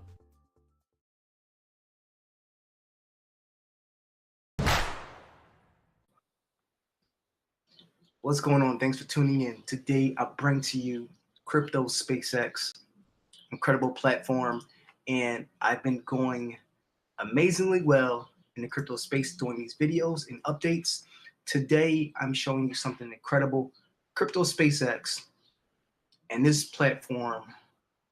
Let's just dive in. So already you see when you go to cryptospacex.com, you see you can get your tokens now for the pre-sale. Yes, pre-sale is right now, and you can register here for a community airdrop. So you want to do that. I'll actually show you what it looks like. So let's go to register here. Click that thing you see this pop up. So you're going to put your email address, your MetaMask, Discord, and Twitter, and it'll generate invite link. So I'll actually leave my link for you below and get you in there. Now let's see about the other one. The other link is get your tokens now, pre-sale. This is what's happening. It says 2,998 tokens left. So you need a token to be on this platform. Now let me talk to you right now about what's going on. So there's only 4,000 tokens in this game. You need at least one to purchase a planet to play in this ecosystem of Crypto SpaceX. 4,000 coins, 4,000 tokens. That's unheard of. Let's go see more of what CryptoX has to store for all of us in this field. So as you see right now, the current price is 0.07 ethers for 1 coin. If you want 10, it's going to be 0.7 ethers. Let's see, guarantee purchase. I see. So you can add 0.001 ethers extra to guarantee your price. Total price, if you want 10 coins, if you want 1 coin, it's going to be 0.07 ethers. Click on buy now, and really what you want to use is MetaMask. That's the key to all of this, MetaMask. I don't know what happened. I got kicked out from MetaMask. So we're back now. Cryptos. So let's go back to Crypto SpaceX. But you want to use MetaMask to do all of your transactions for these games. Now let's go to the game doc. Or actually, this is the team. I'm gonna show you the team right away because I know how much you and I care about the team. You got Shubham right here. What's going on? This is one of the main people I've been talking to in Discord and Telegram, and I have to get my hands up and all around for the game development of Crypto SpaceX. It's very incredible, and I'm going to show you a little bit of the graphics. They have some amazing artists working with them, and yeah, as it says right here in the first sentence, show him this guy who picks up brilliant ideas from any conversation that he is a part of. There's no doubt in saying that this project is his brainchild. When he is not playing with ideas, he's traveling around the world looking for perspectives. Beautiful stuff. We have the development lead right here. When he's not coding, his brain's out. Design lead, nice. Now you know this has to be Star Wars, Star Trek influenced. Crypto SpaceX. You see episode 1 right here. You have the application lead, and you have the marketing and operations lead. Let's see, game development whiz, beautiful, beautiful. Blockchain and backend whiz, Solidity whiz. Yes, this is on the Ethereum network. Concept artist, hands up, hands all around for the concept artist. Truly, truly incredible things. He is in Brazil, and you're gonna see the artwork. Oh, did you see this? Get free tokens registered. Click that. I'm gonna leave you a link so you can get in here and get some tokens and everything you would like. So that is the team. Now let's go to the game itself. Now, let's see. This is the white paper. Yeah, this is the game design document, or the white paper you can call it, Crypto SpaceX. And I'm not going to read word for word what's going on here, but here is a summary. Crypto SpaceX is a game centered around space exploration. Episode 1, I imagine more episodes, is set around the mystical galaxy called Fabula. And its very element, Stardust. And Stardust is what you have to purchase. You have to have Stardust to play this game. Every planet owner is essentially a part of the rebellion. The rebellion is at a stage where it hasn't even started. Fight it out with other leaders to make a spot for yourself in this fantasy, strategic, and open universe game that would surely take you on the ride of your life. So very incredible backstory. As you see right there, you can get lost in this if you want, like the other games in crypto. So you got episode 1, you got Vega Star. Oh, we got some very great things to talk about with Vega Star and end goals. So I definitely want you to come over to Crypto SpaceX, have another look at the team and this white paper here. I'm showing you what is the game like. Well, let's see. It's a fusion of open universe and blockchain-based collectible games. Nice. Collect planets and starships, attack planets, and scavenge for stardust. Engage in several unique arenas in the Crypto SpaceX universe, like the Vega Star. And build and monetize your own mini games inside the universe.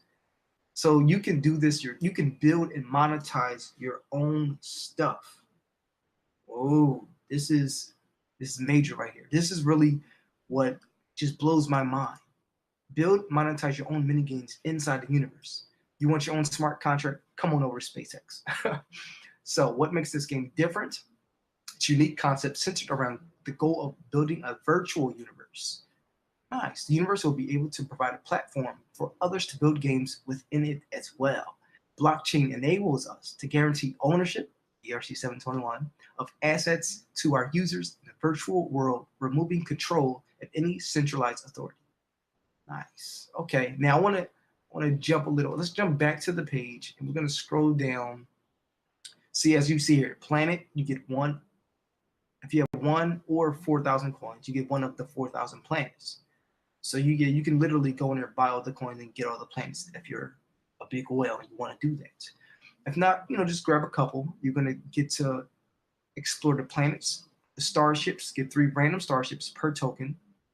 Then you got the Vega Star Pass. Vega Star is definitely a unique and incredible thing they're adding. All access pass. And then look at this revenue share. This is what makes the games even more fun. You share 30% revenue generated from the stars, from the 4,000 stars. Hold on. Do you know what I'm saying? You're going to get 30% revenue share. So go grab some Stardust right now. Push pause. I got the link below. Push pause, grab some Stardust, get in on its revenue share. You might as well. Let's continue and see what more goodies are out there. Rare assets. Stars, a 25% chance to get ownership of one of the 1,000 stars of Fabula. And then you got your Death Ray. The Death Ray is the most powerful starship of the universe. And you all know the Death Ray or Death Star.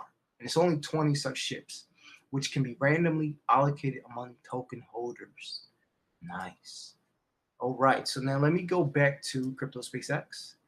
And I want to show you more of, look at the artwork. Look at that. Build over 100 unique starships. Here's more of the artwork right here. Incredible. Let's jump to Eternity Hawk Bomber. Then you have the Cruise Wing Corvette. Nice. You got the Volker class cruiser. Looking good. You got the Rotenboss M1. And they got all the stats right here for you too. If you want to come and take a closer look. We got the game features right here. Virtual universe, planets and stars, and battles and tournaments. That's okay. This is getting even better. Listen. I'm telling you, games like this, you want to get in early. That is the best thing you can do in crypto. Is be an early adopter on things like this.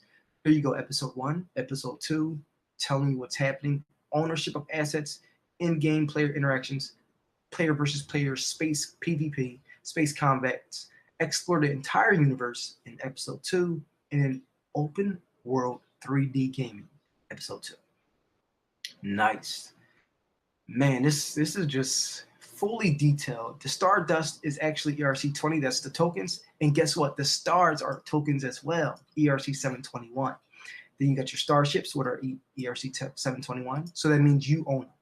Whatever address has a star or a starship, that address owns it. Only 4,000 planets maps are drawn by the resistance leader, Jean. Now you got your tournaments that's going to be coming up, and this is really what we want for the crypto. Let's see, pull it up for you. Crypto and Gamers League. So the Crypto Gamer League over here at cryptosandgamers.com, we want to bring amazing games like this where you can play, have fun, get residuals, get payouts, and just pour it back in or cash it out. Let me see. Let's go to live videos. I'm over here. Shout out to, oh, there we go. I gotta click on it. Over here on Crypto Gamers Community, you got Capto Beat Miner. He's on Twitch. He's on Twitter. It's offline right now, but it's on there. Then you got Capo Savage. That's me right there. Bit Savage doing incredible things. And we're just Capto NK. Oh, you got a YouTube blogger in here. Nice, nice. So we're just over here creating a community, a gaming community to have fun and to do cool, as we tell you. You don't want to be in a crypto space holding your head down, feeling sad. You might as well play these games and get your payouts. More coming soon from the Cryptoverse and the Cryptos Gamers League. All right, let's go back to Crypto Space as you see the tournaments and the Vega Star. Now I want to show you, let's see, you got the Star Wheel, the casino, you got the racing arena, and guess what? I got some surprises about the Vega Star. I'm going to wait till more comes, but I can actually go over here to, let me see, where can we go to? Right here. So here goes some of the artwork. Now you have, let's load this image up. This is very, very intense virtual rendering. If you know anything about editing and virtual rendering, After Effects, and just creating things in the computer, a lot of time, a lot of energy, a lot of talent and effort. And this team, man, they got a lot of it. And just look at the renderings and the graphics. Here goes the Vega Star. And I'm telling you, you do not want to miss out. These plots you can buy, you can program them, you can, so much to do. I'm so excited when I find things like this, I'm like, I'm ready to play right now. And, just gotta be patient until it comes. But what I will say is I'm glad I found out about it. So that's the Vega Star and some of the artwork. We have the white paper here. We got the Crypto Space League wanting to put this game in here. So when it goes live, we're going to be playing and showing you what's happening. But most important, right now, you got the pre-sale end date. It says June 22nd, but I would get you in. I would say get in right now. I'm going to leave that address below. Listen, do yourself a favor. Join the Discord too. You got Discord right here. You got how to buy right here.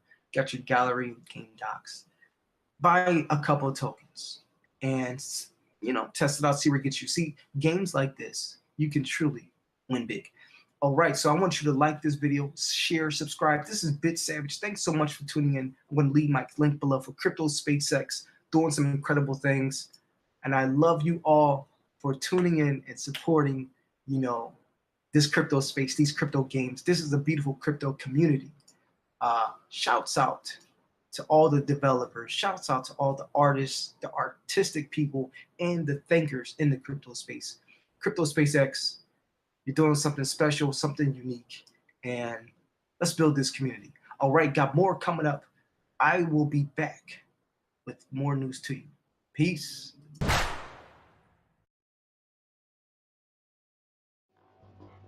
A high-risk, underground movement has started a new economy free from corruption and manipulation. This new world uses cryptocurrency, a financial system based on secure, anonymous exchange and decentralization. This is where you are, at the center of your money, mining, trading, and storing digital coins. But where there is hope, there is hacking. How will you protect your fortune on the blockchain?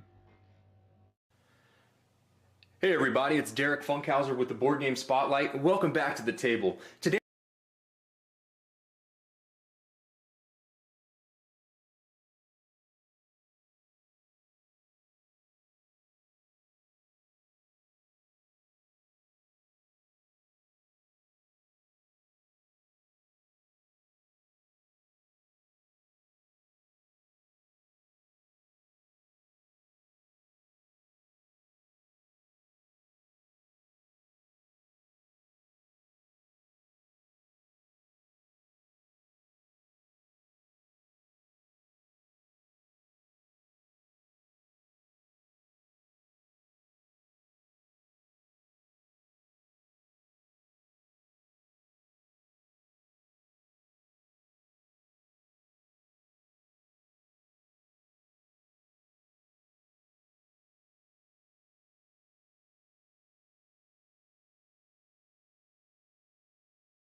Today we're going to take a look at Blockchain, a cryptocurrency game by Tyler Cheeves. Plays 2 to 4 players in about 30 to 60 minutes, and it's for ages 14 and up. So in Blockchain, players are playing as hackers or cryptocurrency gurus, and the object of the game is to move 10 of each cryptocurrency from your wallet down inside of your cold storage. There are 5 different. You have Bitcoin, Ethereum, Litecoin, Dash, and Peercoin. Those are the cryptocurrencies that you will be using in the game. And so I want to show you a quick overview of a turn, how the game progresses, and what you can expect. So each player will get a player board that's very well laid out that allows players to follow the phase progression in the game. So at the beginning of your turn, you'll notice you can't play any hacks during this phase, but you'll draw until you have 5 cards in your hand. Then you can pay for any servers that you've played previously. Then during your action phase, you can choose any of these actions to take. And so you can deploy a server, chain a card, mine, trade, store, and play any hacks. And at the end of your turn, you need to discard back down to your maximum hand size of 5 cards. So let's talk about servers. Servers are very powerful cards that allow you to take various actions. So you can pay 4 of any coin to any opponent. That allows you to then take these icons you can draw and then chain. Chaining works by letting you play additional blocks. On your turn, you get to play a block, but if you have any chain effects, you get to play additional. So I could play this block, which is going to allow me to store 10 coins of my choice on my turn, but then I could play this block with my chain effect, which is then going to allow me to play an additional block. So I would choose this block, which gives me 2 trades and another 5 additional store. So on my turn, I now count up the icons, and I have 3 trade icons, and I have 2 store icons for 15. So on my turn, in any progression or any way that I want to choose to do so, I can make trades. So I could trade for another player. I could make a trade here, 5 of anything for 6 of the Peercoin, or 3 Ethereum for 5 of a type of currency, 3 to 2. You have to trade adjacent, so you can't trade across the board. So in this instance, I could use one of my trade actions to trade 3 Ethereum to my opponent, and let's say I took 5 of their Dash coin. I actually took too many earlier. So then I would take 5, and then I could choose to take a store action. So I would store these 5 into my cold storage, and then I could make another trade. I could trade 2 Bitcoin, so 2 to my opponent, to take 3 of their Ethereum.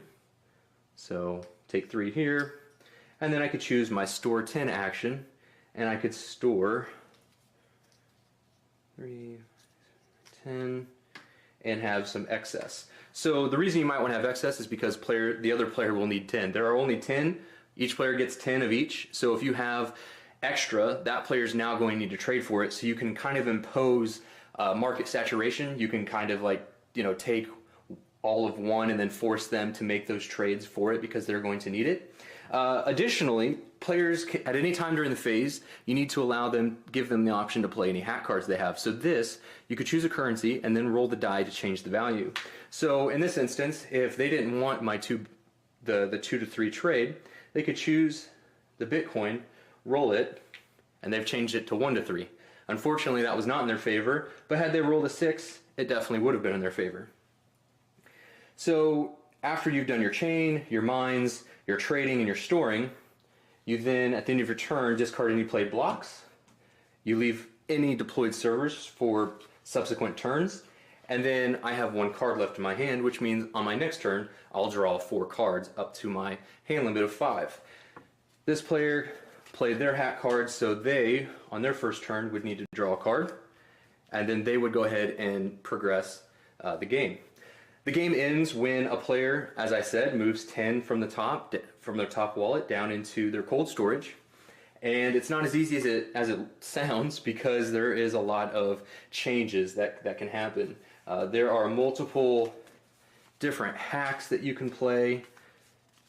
This allows you to choose 2 currency tiles and swap their values.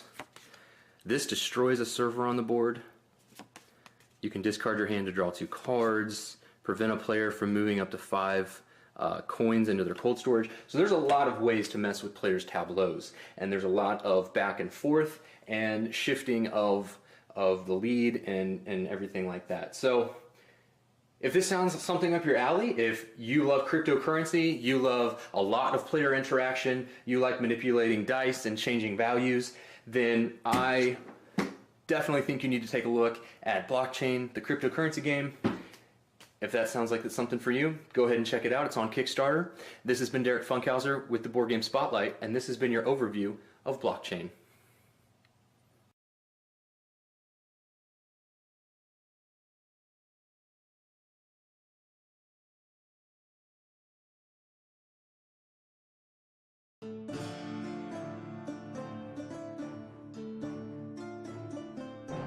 We all know blockchain is the future. But can we apply it to the past? Imagine a different time.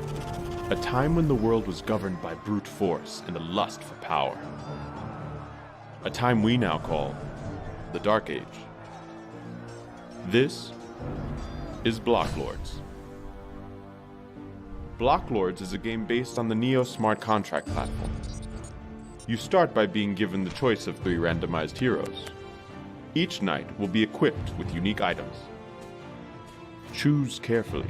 The hero and items you select will be stored on the blockchain forever. Now it is time to begin your journey. Attack enemies you encounter along the way. Each victory will grant special, unique items. Head to the city market to buy and sell rare loot. Profit directly from your time spent playing. Each city will have a lord as its ruler. Lords will collect taxes from sales made within their walls and thus earn a passive income. But each lord must answer to his king and serve the nation.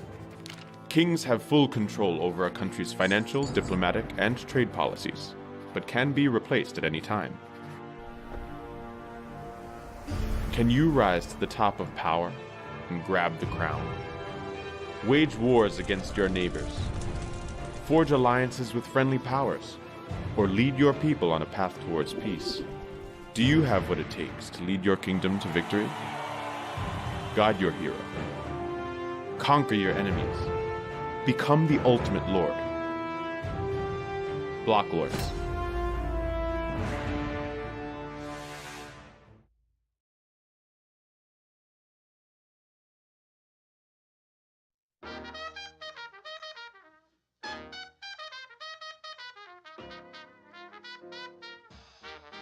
Crypto Fighters.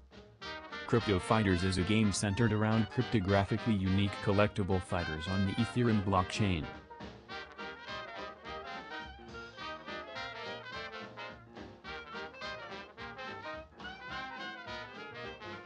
Each fighter is unique.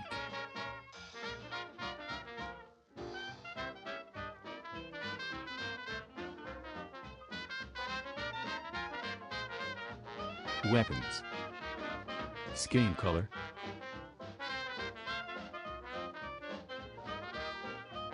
Clothes.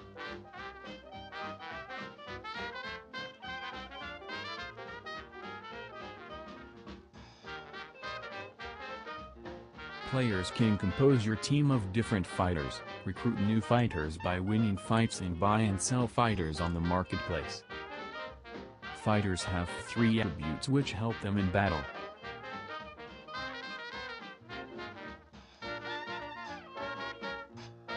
First, Strength STR. Second, Dexterity, DX.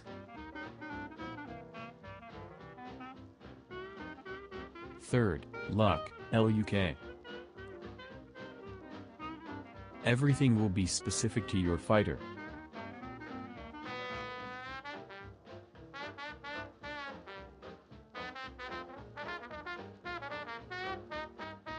How to play this exciting game? First, use Chrome or Firefox as your browser. Second, install MetaMask. Third, you need to convert your currency into Ether to pay for crypto fighters. At last, Go to the marketplace and look at the crypto fighter for sale.